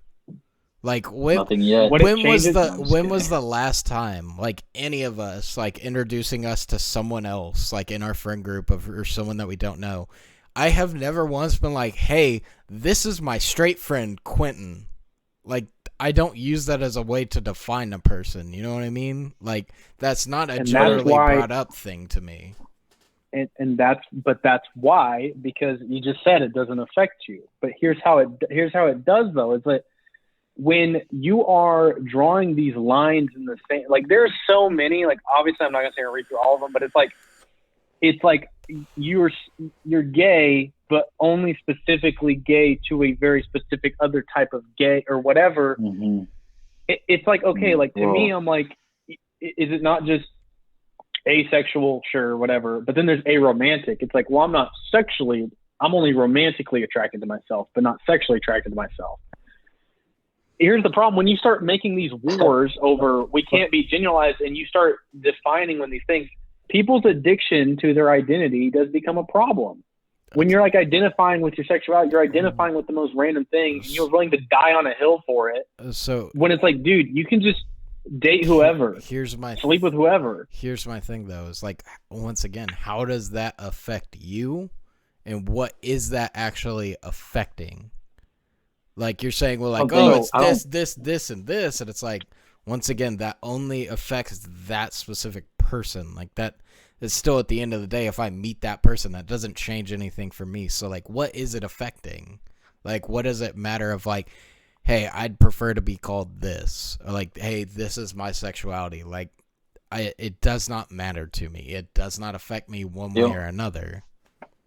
Yeah, so I don't think it doesn't affect it. I agree with you, Clayton. The only time it's going to start affecting people is when it comes to education. So, like, say it gets, so many years in the future, and people are like, all right, we have to start educating kids about this because people are not being, nice to each other. They're being too general. But like, here's my thing. We got to start raising kids. Okay, but here's my argument to that.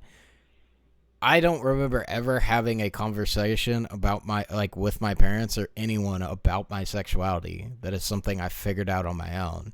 Like, I feel like it's one of those things that if they want to put it out there and they want to have those communities for it, like, that's great. But like in school, you're not taught whether like, oh, hey, by the way, this is straight, this is gay, this is whatever, like how many other things there are. Like, you're not taught that. It's not classwork or anything like that.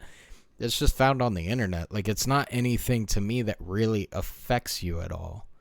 Like, the only way I could see it is if there was a push for, like, we need to, in school, teach kids about their sexuality. It's like, depends on how you want to take it. Like, then I could see an argument for it. But at the end of the day, I'm just more one of those people of, like, just health class is supposed to just teach you how to take care of yourself and understand the other sex and your own sex better.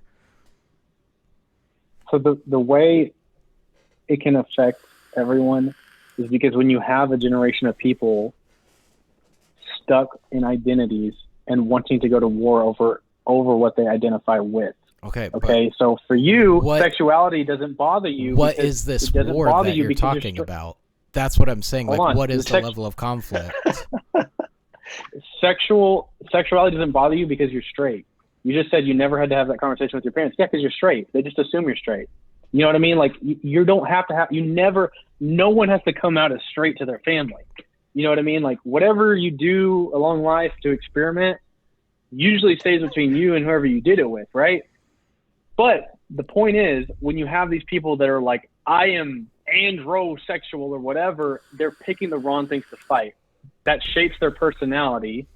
That shapes how they interact with everyone around them. So it's for you, it's sexuality doesn't bother you, but if it was religion, if someone was like, I will die on this hill over my religion and was arguing with you about it, would that not bother you?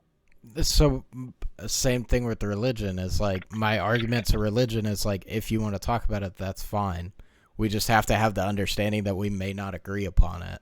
Like there's religious radicals on the other side. There's atheists who will go to war over it. It's like, I'm not that kind of person. So like, to me, it's like, still, what is this conflict with sexuality? Like, you're like, oh, well, you're straight. I don't think it's a conflict, you figured, bro. That's what I'm saying is like, there's no conflict. So why, like, how does it affect you? Like at the end of the day, if I want to change my name to Dave, how does any of that affect you? It doesn't. Like, and that's what I'm saying is like, these arbitrary things that really don't define you as a person. Like, your sexuality, cool, that's a thing, but to me that doesn't define you as a person. So in a way, that's almost my point. I'm trying to articulate it, but it's like you're like this means nothing to me. So if you have all these people that are like, what means nothing to me means, or what means nothing to you means everything to me, that does affect you, because then it's like, you think about society, just a group of people, and if you have all these people who are fighting over the wrong stuff, who are like, I need to let everyone know I am this very, very, very specific sexuality. Amongst everything else I do, you know, I'm a teacher, I'm a father, whatever. Most important thing to me is my niche sexuality, you know, or my pronouns. And you know what I mean? Like, I need to make that a point. Those people in your society fighting over the most mundane, ridiculous things. Like, you'd rather have their attention focused on the broader Let me put it like this. The reason why there's even a fight there is because you are saying there's a problem there. It's like almost like the thing of like, if you don't make a big deal over it, it won't matter. It's like someone telling you they're gay. If you're just like, hey, that's cool. That doesn't change anything of the way that I feel about you or how we talk or anything like that. Like, there's only a conflict if you have a problem with it. You know what I mean? Like, if you don't talk, some like, of these if people, you just keep it on a base level. But it's because people want to argue with them about it. It's because you want to sit there and argue about it. No, some of these people make it a point to art. Bro, I know you didn't go like, okay. Okay. It's because you haven't experienced it. Because you haven't experienced it. You have not ran into somebody. Have you? Because you didn't have to. You don't have, dude. You have not come across anyone who's like, I define by this. Like, and you're like, you're like, you don't think it's a big deal. You don't think it's a big deal. Here's my argument. What is this person that you have met? Give me an example of someone you have met that you have actually gotten in an argument about this. Because at that point, I don't get. Because you don't get in that argument because it's not a big deal. It's only a big deal if you make a big deal about it. It's like the same thing of like if your kid came out to you as gay, would that change anything about you? Would you have a problem with that? No, because it doesn't matter. That is not even the point, dude. That's not even the point. You always have this stance that you're like, nothing anybody does affects me. But it does. How? That's what I'm asking you. How? You're like, oh, well, these people want to go to war about it. It's like, well, if you don't go to war about it, there's not a problem. What about the bathrooms? There's not. That affects you. People wanted to, right. People wanted to go to war about the freaking bathrooms. Who can go in what bathroom? Okay. You can be like, yeah, it doesn't affect me, but it's like, okay, if people are willing to fight about the sign on a bathroom, what do you think they're most concerned with? What do you think they change? How do you think those people vote? How do you think those people interact day to day? How many chains of people does it take to get back to you? Everything somebody does has a ripple effect. It would be great if everybody lived in a vacuum, but they don't live in a vacuum. That's not. So if everybody was like, if everybody around you started having sex with their dogs and cats, would that bother you? It's none of my business, is what I'm saying. Like, once again, Oh my God. I don't care. So As if long as everyone the was if everyone was an animal fucker, and you're like, does not bother me if like here's my like argument to that. Then we can get into the subsect of like power dynamics, and then it comes into a topic of like, well, is the animal willing or not? Well, you can't define that with animals, so that gets a little bit gray. But as an adult human being, you can have a choice to have sexual intercourse or relationships with whatever you want to have relationships with. The only reason you're making a huge argument is because you're like, oh, well, trans is different. Trans is different for a whole nother reason. It is because it puts a whole... trans. Well, that's what you're talking about with the bathroom argument. I'm sorry. Like, I don't remember there being an argument over straight and gay bathrooms because nobody really fucking cared. Like, why would it matter what your sexuality is? That is not the issue with trans. Like, it's not over that. It's over a completely different thing. So my argument still stands that the only reason you, like, what is the ripple effect that happens? Like, that is what I'm asking because for. I don't want a society of people willing to die on a hill over who they want to, like, this niche group of who they want to sleep with. Okay, no, I don't care. Hold on. No, so here's where you're missing. Why is it a hill to die on for them? Because people are willing to argue it against them. If you stop arguing about it, it goes away. It doesn't matter. Like, that's what I'm trying to say. No, with racism, that's a completely different thing. And you know that's a completely different thing. There's people who are persecuted for it. Okay, well, guess what we stopped trying to do? Persecute them for it. Oh, what did we try to do? Get rid of the conflict that was there. Like, that is what's solving the problem, is trying to fix those dynamics and that conflict. So if you don't persecute them for what their sexuality is, there's not a hill to die on, and they're not being persecuted. Essentially, my argument to it is you're trying to, by having a problem with it, you're trying to be the racist in that situation and in that scenario that you're giving. I'm not okay. I'm not against sexuality, dude. Here's the thing, dude. I'm saying, okay, so with racism, would you be okay with everybody around you was racist? You would not. That's different. But because that actually affects and impedes and infringes on someone. Okay, so how does someone else's sexuality impede on your life, Devin?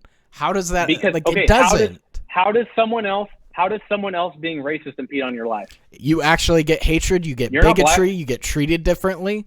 The difference is I'm hearing their side of the argument, and there are people who are conflicting with them. My argument to you is, what is the conflict with sexuality? There isn't one. Like, unless you're persecuting for someone, there's no argument to be had. No, dude. Okay, if someone's identifying with being a neo-Nazi or what do you want to call it? White nationalist, whatever. Once again, you are adding a power dynamic in which people are persecuted. That is what I'm saying. How do you get rid of those things? You stop persecuting people. Like, what? Like, I don't understand how you're missing this. You were just wrong. So you're saying I shouldn't. So you're saying if we just stop being mean to the Nazis, they'll go away? My argument is you educate people on why it's wrong to be a Nazi. Like, again, you're going at it from the Nazism. They identify with it that impedes and hurts other people. Someone else's sexuality does not impede or hurt you. You have yet to give me one example as to why it does. It doesn't. You are just wrong on this. Like, I don't know how to tell you this. You're arguing on the opposite side of racism and pretending that you're on the other side. I don't know how to tell you. You're missing the boat completely. You're missing the boat because all of a sudden when it goes to racism, it affects you. If other people are racist, it's not everything else in the world me. Doesn't affect you. It is that affects someone else. My argument with racism is that if we never make it a problem and never make it a hill to die on, it would have never been a problem to begin with. It all comes down to exploiting it. What is someone else's sexuality exploiting from you? Hold on. Okay, hold on. You just said if racism was never made a hill to die on, it wouldn't have been a problem. So, if nobody makes their sexuality a hill to die on, it'll never be a problem, right? By your same logic. My argument to it is, once again, how does their sexuality impede on your life? What exploitation are they getting from you? The same argument you have with racism. It is not. If we don't make it a problem, it's not a problem. Okay, all I'm cool. saying is, Let me give you base roots. Let me give you base roots on what I think on racism. It is wrong because there is exploitation there. You are exploiting another human being.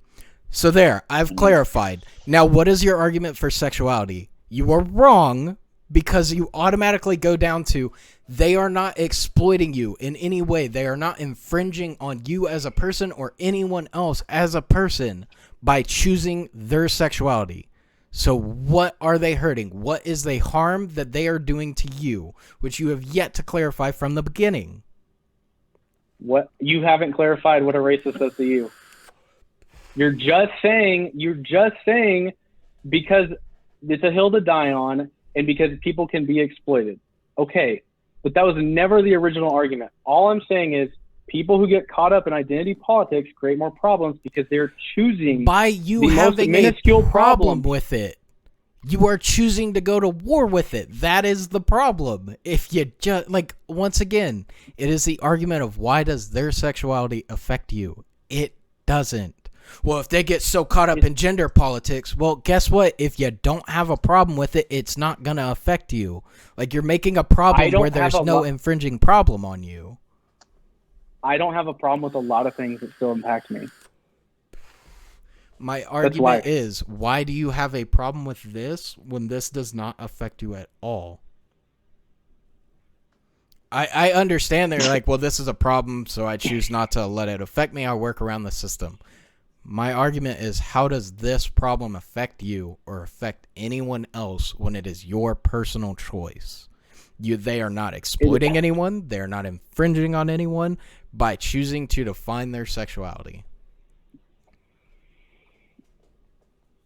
There's no exploitation. So therefore, it is not a problem. You are picking a hill to die on for no reason. Not picking a hill to die on. I'm not picking a hill to die on. It's just the same thing to me as religion.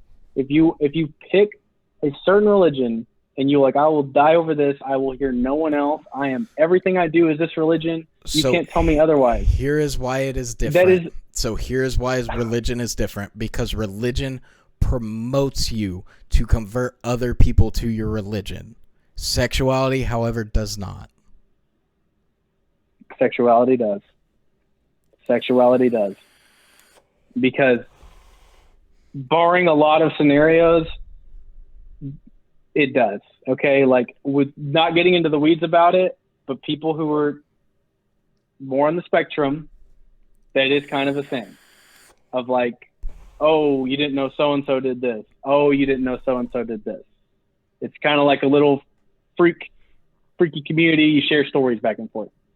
And if you're not converting them, because that's just who they are, you know what I mean? They just experimented. But it's...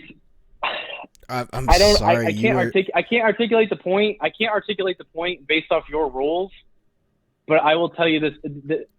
I can't articulate the point based off your rules. Okay?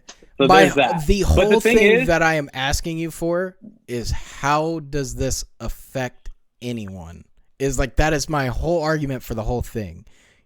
I'm defining rules as in the fact of you are saying there's a problem. I'm asking you what the problem is, and you're not giving me a problem. That is where the base root of this devolves. I've said multiple times when you pick the most minuscule things to die on, when you pick the most minuscule things to go to war over, that's what you're focusing on. That has ripple effects. But here's the thing: you having a problem with it is what's causing the war. Not me. Okay, not me. Fine. I'm saying... You don't want to define it as you. That's perfectly fine. You don't want to be attached to that. That's fine. I'm completely okay with that. But once again, it is only a problem if other people make it a problem. These things do not affect everyday people. Who is it affecting? This is what I'm asking for.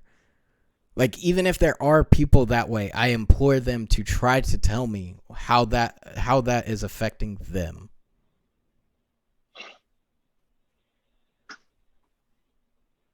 Okay, again, look, by your rules, I can't articulate the point. And I'm not going to sit here and keep trying to articulate it because the fact of the matter is nobody lives in a vacuum. So everything has a chain reaction. Like, it doesn't matter what it is, but personally, when you pick things to identify with, it does not have to be sexuality. It can be your country. It can be your town, your place of birth, which causes conflict. It can be your street. It could be your people identify by the street they were born on. That can cause problems, which is the most minuscule thing. But just because I think, well, somebody identifying with their street ain't my problem, doesn't stop someone in Chicago from killing somebody else across the street. Okay. Just because I decide not my problem, so and it doesn't affect me, in a way, that affects me. Even by your standards, why should we not work to change that? So you're defining this as a problem, but once again, it's like, why is, so like, even if we declare there is a problem, why is it a problem? Like, why does it matter? Like, if you're like, well, oh, these are big things, these are big problems. Okay, well, what do we do to solve those problems? We fight against it. That's what they're doing with the sexualities. They're like, well, other people are going to have a problem with it. Okay. They're choosing to fight the fight that they feel is right. Like, it's a just cause. Like, you're like, oh, it's a problem with streets. Well, we work to try to fix those things in communities. Like, we work together to try to build community programs that reaches out to the whole community, not to just a subsect of streets. Like, there's a reason why we go to war to fix these things. That's part of where religion comes in. I mean, I know we're not great big fans of religion here, but as far as like making an individual feel bigger than themselves or a part of something that's bigger than themselves or part of a group, religion does help with that. You know, like keeping people from, what I think Devin's point was, is keeping people from being so polarizing in their identities, whether it's your street, your sexuality, your religion, your politics, your job, whatever, your car brand you drive. But I think then it just, without having something you belong to, you just, some people can just. I think it just comes down to, at the end of the day, me and Devin have a different idea on how to avoid that problem and avoid that issue. I think that's what it comes down to, is fundamentally we're just on different sides of that. But I think we can both agree, like, those people have a right to feel that way and define themselves way, and it shouldn't affect other people. And I feel like Devin would agree on that, is everyone is allowed to feel that way. He does. I'm pretty sure that the only two things I could possibly think of that would affect anyone is the parents that are encouraging children to get sex changes or take like hormone changing medications underage. I don't think that's okay. And then the few times there's been like stories in like high level athletic competitions or like Olympic competitions where people have, you know, transitioned. And I think the one I remember was like a power lifter, and it was a man that had gone to a female, and then she won, and people had like an issue with it. Well, see, and I don't really know enough about it, but I can see how like to other athletes that might be a little unfair. Like, hey, they worked. My thing is, and this person has like with trans, obviously bigger bone structure and everything, but I don't know. My thing with trans is like, I feel like that is just such a like. It's, to me, it is not the same, because it is not as simple as like the few sexualities that Devin described. It's not the same. It is a bigger degree of change to do those things. You have to have surgeries. Like, there's a lot more involved and a lot more invested, I guess. Maybe a bad way to say it. But I feel like that one's like a whole different subsect, like when it comes down to than just sexuality itself. Yes, like that. I feel like trans is a lot more different than that. It changes a lot more. Those are the only two things. So I guess not sexuality, fan, but those are the only two things I could really think of, because I can see where like we're supposed to be all inclusive, everyone's equal, but I can also see the aspect of like, if it's a man who went to a woman now competing in women's, especially a strength competition, I don't think that would be fair. and then or a woman who changed to a man and now say they're in a strength competition and they're at a huge disadvantage, or it's just like the prison systems. What do we do with it's just very how do we keep everyone happy with like respecting their decision but still keeping it where it doesn't hurt affect other people negatively. To me, that's almost where I don't like. It's hard for me to say that trans is just a sexuality.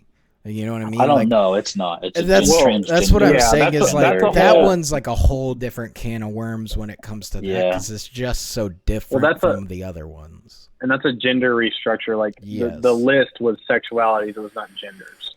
Yes, that was like you can be any gender. You can be any gender and feel this specific way.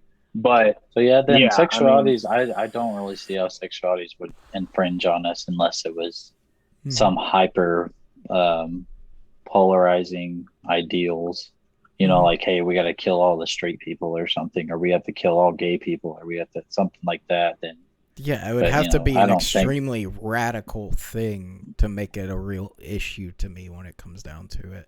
And I think that, like I said, I think it's just me and Devin are just on different sides of how to solve that problem. Either one of us could be correct in it, and there's a reason why we feel we're correct. And I don't think that's wrong for either of us to think that way.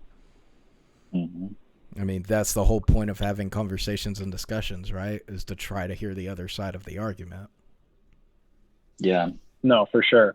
For sure. Dude. So... Florida man made the news again. The superhero of America he is. He went to trial. His stand your ground defense against his iguana was denied, and he's going to face time. Okay, so the iguana. Let me give you some deets. Okay. The iguana bit him to cause a large enough gash to need 22 staples. Which is pretty big because my face was like 3 to 4. So like, and so he beat the iguana to death, and he claimed stand your ground. Got thrown out because they're like, you have to piss off an iguana to do that. My thing is, so like, what is the actual charge? Like, is it animal abuse? Like, what is his actual charge that he's trying to use the stand your ground argument against? Yeah, and was it on his property, or was he like... Well, like, even then, property and stuff doesn't matter to me, because if it's like, oh, it's an animal abuse charge, it's like, dude, that's completely different. So it was animal cruelty charge. Prosecutors say he savagely beat, tormented, and tortured and killed the 3-foot iguana in a half-hour attack caught on surveillance. Oh, so he's screwed up. Okay. So they probably know he's lying. And they said in the video at no point in time was the iguana posing a real threat. He was not justified in his actions when he kicked the defenseless animal at least 17 times, causing its death. Yep. Wow. That's why like the stand your ground argument doesn't work, because it's like the same thing with people. If I just like, if you come into my house and I decide to beat you down and stuff like that, and you're trying to flee and I prevent you from fleeing, stand your ground no longer applies. You're committing murder. Well, that's kind of what it comes down to. That, like, it's the gentleman's, I guess you call it gentleman's rule, but you see in a lot of videos of street fights, if the person goes down, everyone's like, all right, stop. That person goes down and they keep beating on him, it just looks bad. It's like, the fight's over, dude. Like, let it go. Like, yeah, like if you're just, he has the iguana just beating. It's like, okay, at some point he knows not to bite you again. Well, my thing is too is like, what set it off? Like, I'm sure they're using that too. Like, I'm sure they're looking into like, how many scars does this animal already have? Like, can we define that he was already inhumanely treating this animal, and that's why it might have lashed out? Not only that, I've never heard of an iguana attack. They're pretty chill animals. You know what I mean? Like, I've heard of an iguana actually waking up its owner because he stopped breathing. It got out of its thing and it whacked him in the face with the tail to wake him up. They're pretty chill. They're fast. My argument to that would be like, I'm sure it's happened before. Like, I'm sure it happened in the wild, but I would agree with you that it's like, it's probably such a rare event that that's an outlier. Like, this happened 1 in like 20 million times. Dude, I want to He see probably like thought he was gonna get away with it. I want to see like a Komodo dragon go up against like a half-sized alligator, like the equal size alligator versus Komodo dragon. Alligator would win. Like, that's like Would his. it? Yeah, because like here's death my roll. problem. They can spit that fire or whatever. They Their spit don't. that's like They have I thought it was- venomous. They're not magical creatures, dude. They don't. They spit saliva, but that's That, not like, burns that's you. that's not how they kill animals. Like, Aw, man, when it comes to dude. like them taking down, like, I think it's like wildebeest and stuff like that, bigger animals like that, it's that they may do that while they're fighting to get it in like the eyes or something like that, but it is the bite that typically kills. The bite is what's venomous. And I don't even know if it's actually, I can't remember if it's actually venomous or it's just that it contains that much like bacteria in it that is deadly. But I think it might actually be venom. But you want to know another weird animal that's venomous that you probably never thought was venomous? Platypus. Yep. They have a venomous spur Hook. Where? Or In hook their... claw. on their like It's their thumb. Yeah, Their they- thumb is venomous. Oh, yeah, dude. that's interesting. dude, But I do want to say, if we had a fire-breathing animal, Schwinn, would that not be everyone's favorite animal? It We would have be, a bro. Pokemon. Komodo dragons can spit fire. Where did I miss this at the zoo? like I know it was just a disconnect in his brain where he couldn't like think of the word like venom. So he was like, yeah, it spits like fire, it like burns him and stuff, and it's like that is not what it is at all. So Like, this is how we Okay. probably It would got be stories Apex. of like dragons and stuff like that. Is So- probably like back in the day, people like Quentin were like, I don't know how to define this. So it had like 30-foot wings, breathed fire, landed on a castle. In actuality, it was just probably like a bird or something that was a lot bigger. dude, I saw this. like, what could defeat it? I saw this video on my TikTok ventures that y'all have to hear about. Speaking of mythical creatures, but this guy, I'm gonna go ahead and say it's probably not true, but he said he mixed the genetics of a squirrel, a duck, and an eel, an electric eel, to make a tiny Pikachu. And he showed a picture of like a yellow squirrel. Dude, I was that's- like, dude, that would, Bro. if it worked like that. It doesn't at all. Like, I know for a fact it What the doesn't. hell? If it works like that, we would be doing it daily. This is like, And also, oh, the problem with that is that there's a lot of animal rights, and that's a very weird line to cross, because some people don't like playing God, and even not religious people. That's just a term that, you know what I mean? People, is it right to manipulate genes like that So, and this is create like a parrot with 8 legs? So this is where it comes down to a fun argument of like science, like why we can't let science run unkiltered and stuff like that. But like a lot of people I don't think know that, like, do you know why we have so much research on like hypothermia and stuff like that, and why we have it so patented down? It's because of the experiment that the Japanese were doing on their prisoners that were inhumane. They would literally just freeze people, pull them back, and see if they could save the limb or not. So, like, I think that's kind of the same argument with, like, the animals and stuff like that. It's like, bro, can you let science just run rampant like that? Right, but it has some of our discoveries like that. That is the hard. It's like Yeah. I'm sure It's they didn't get super approval. They just did it. beneficial, yeah. If you think about, one of the Renaissance artists, I think it's Da Vinci, one of them. I The think it reason is, we yeah. have at that time had the layouts of the muscles is because they would go grave robbing and they'd slice open the body Mhm. so he could map out the muscle fibers and everything. Yeah. Like, that's why they had that stuff back then. I want to say it was So, Da Vinci or Michelangelo.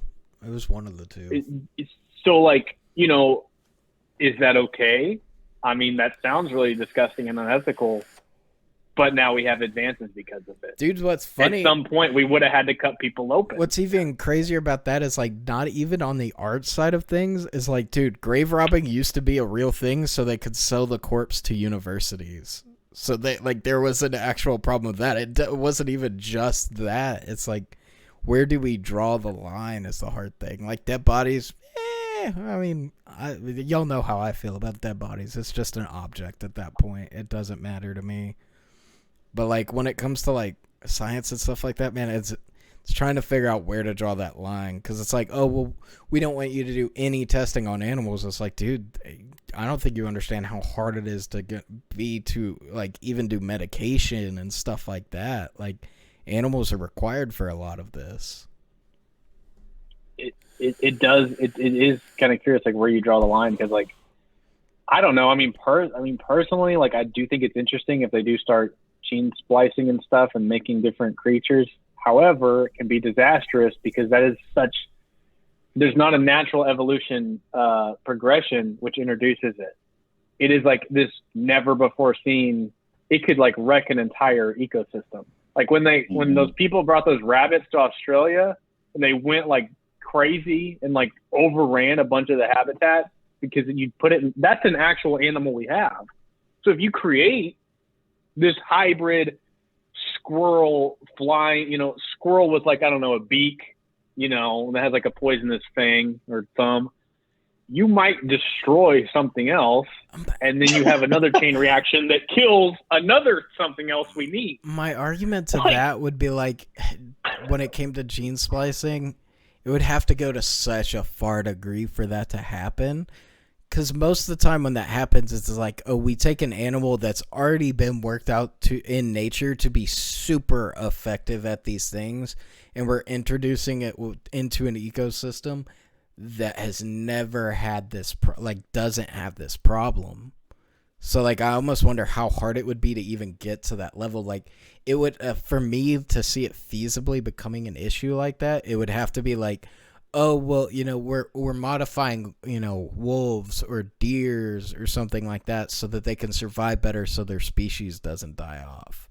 Like, I don't think it would be some, like, super lab creation of, like, I spliced a fish, a bird, and a lizard together. Like, I don't think it'd be something like that. It would have to go down the rabbit hole of, like, oh, we're splicing for species just to give them that little bit more of edge.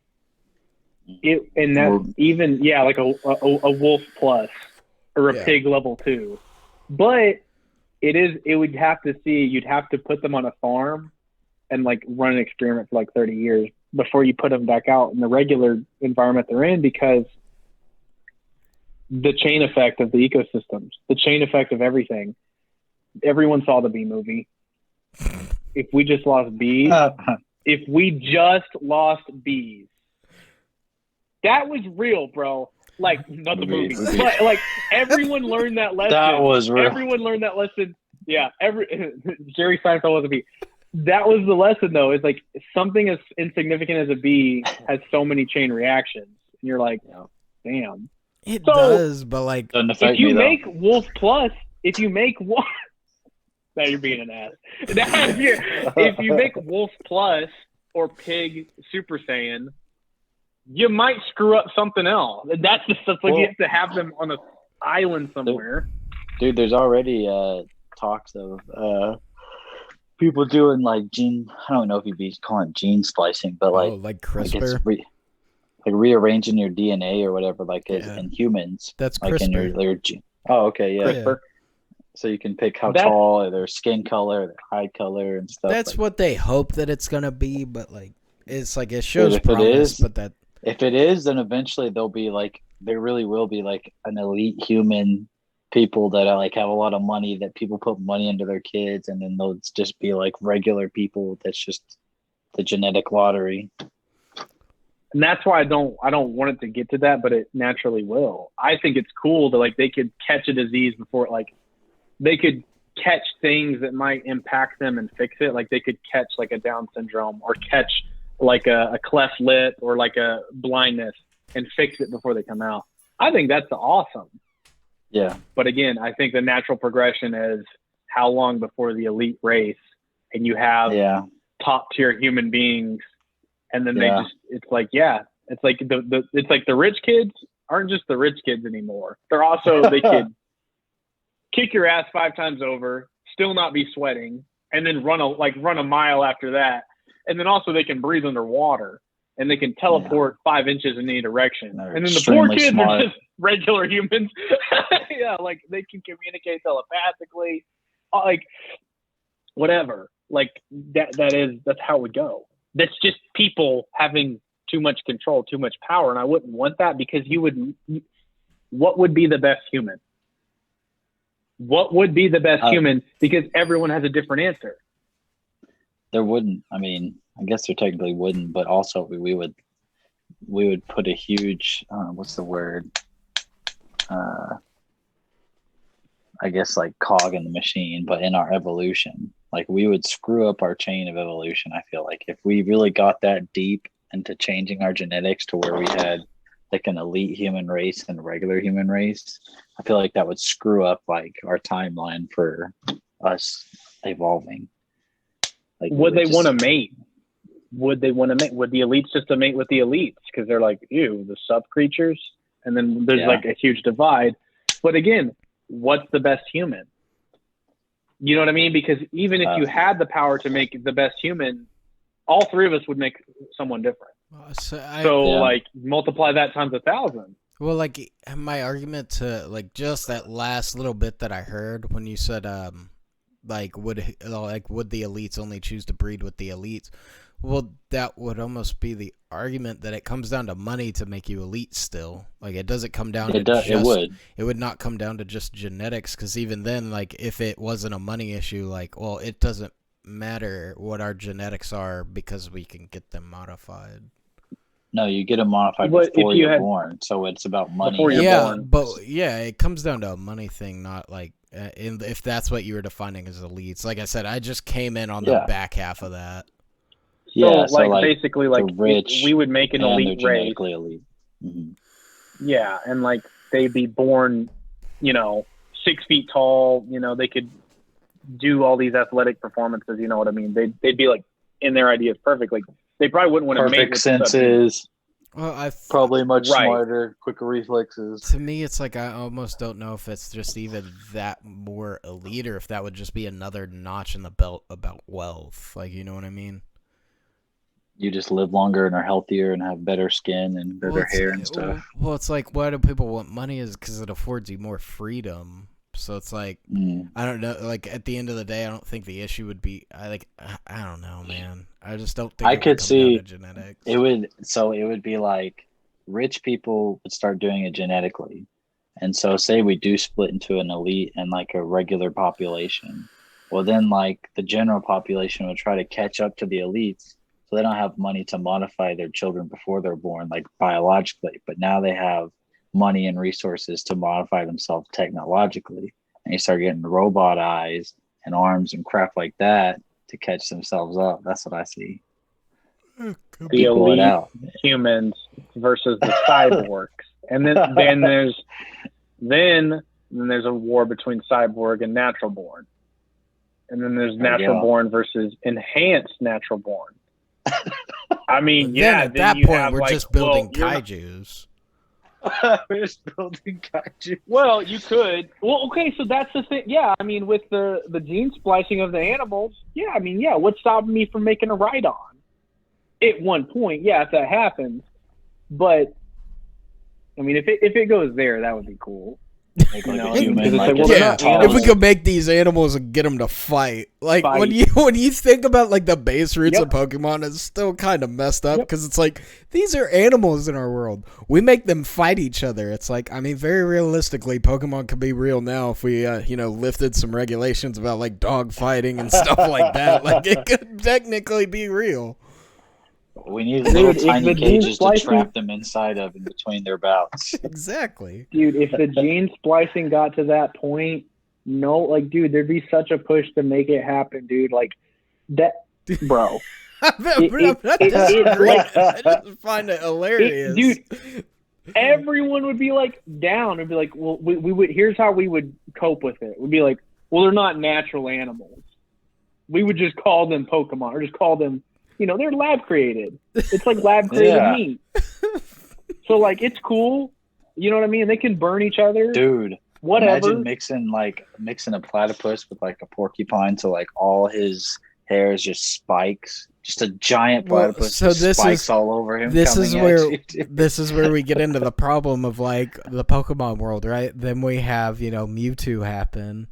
Because like Mewtwo wasn't genetically a normal Pokemon, so it eventually becomes a battle of like, can I make the most ridiculous, crazy, overpowered thing? It no longer becomes like, we want this to be kind of a close fight. It becomes like, I'm going to nuke the battlefield. Because someone's got to be the best. That's the whole thing about the first movie. Yes, like they create the ultimate being. He breaks free, and there's a war between the clones and the originals, and he understands. He's philosophical at some point. It's like it's what you do with the gift of life. You know what I mean? Like it's like, oh my god, is he human now? I feel like you're reading way too much into Pokemon, man. Dude, I'm just saying, bro. Like that's. You're a couple arguments away from me from being like the brony people who are like, it's a much deeper show. You just don't understand. Just don't like, get it, bro. It's just Pokemon's that for you. In its origin, sure. In its first movie, how many kids cried when Pikachu was trying to revive Ash? That was emotional for us. All right, he couldn't get him up. It was emotional for you, maybe, man. I did not assign that much meaning to it as a child, man. It was sad. It was sad. Thank you. It was sad. His trainer. Is that the scene where he kept like electric? Where he kept shocking? Yeah. Yep. Dude, that was really sad, bro. That was sad. Yeah. Back when it had soul. Yeah. we pull up the scene now. Yeah. Pikachu just screeching. So sad, man. I'd probably still shed a tear. I want to rewatch the first one now. All right. You boys got anything else y'all want to cover? All good. All right. Where can they find us, Q? TikTok, Instagram, and Twitter. Nobody Named Kevin podcast. All right. This has been Nobody Named Kevin podcast episode, 16? Right? Mm-hmm. Oh, wow. I'm surprised I got that right. I was kind of guessing. But this has been episode 16. If you enjoyed it, please like, comment, and subscribe. And thank you for listening.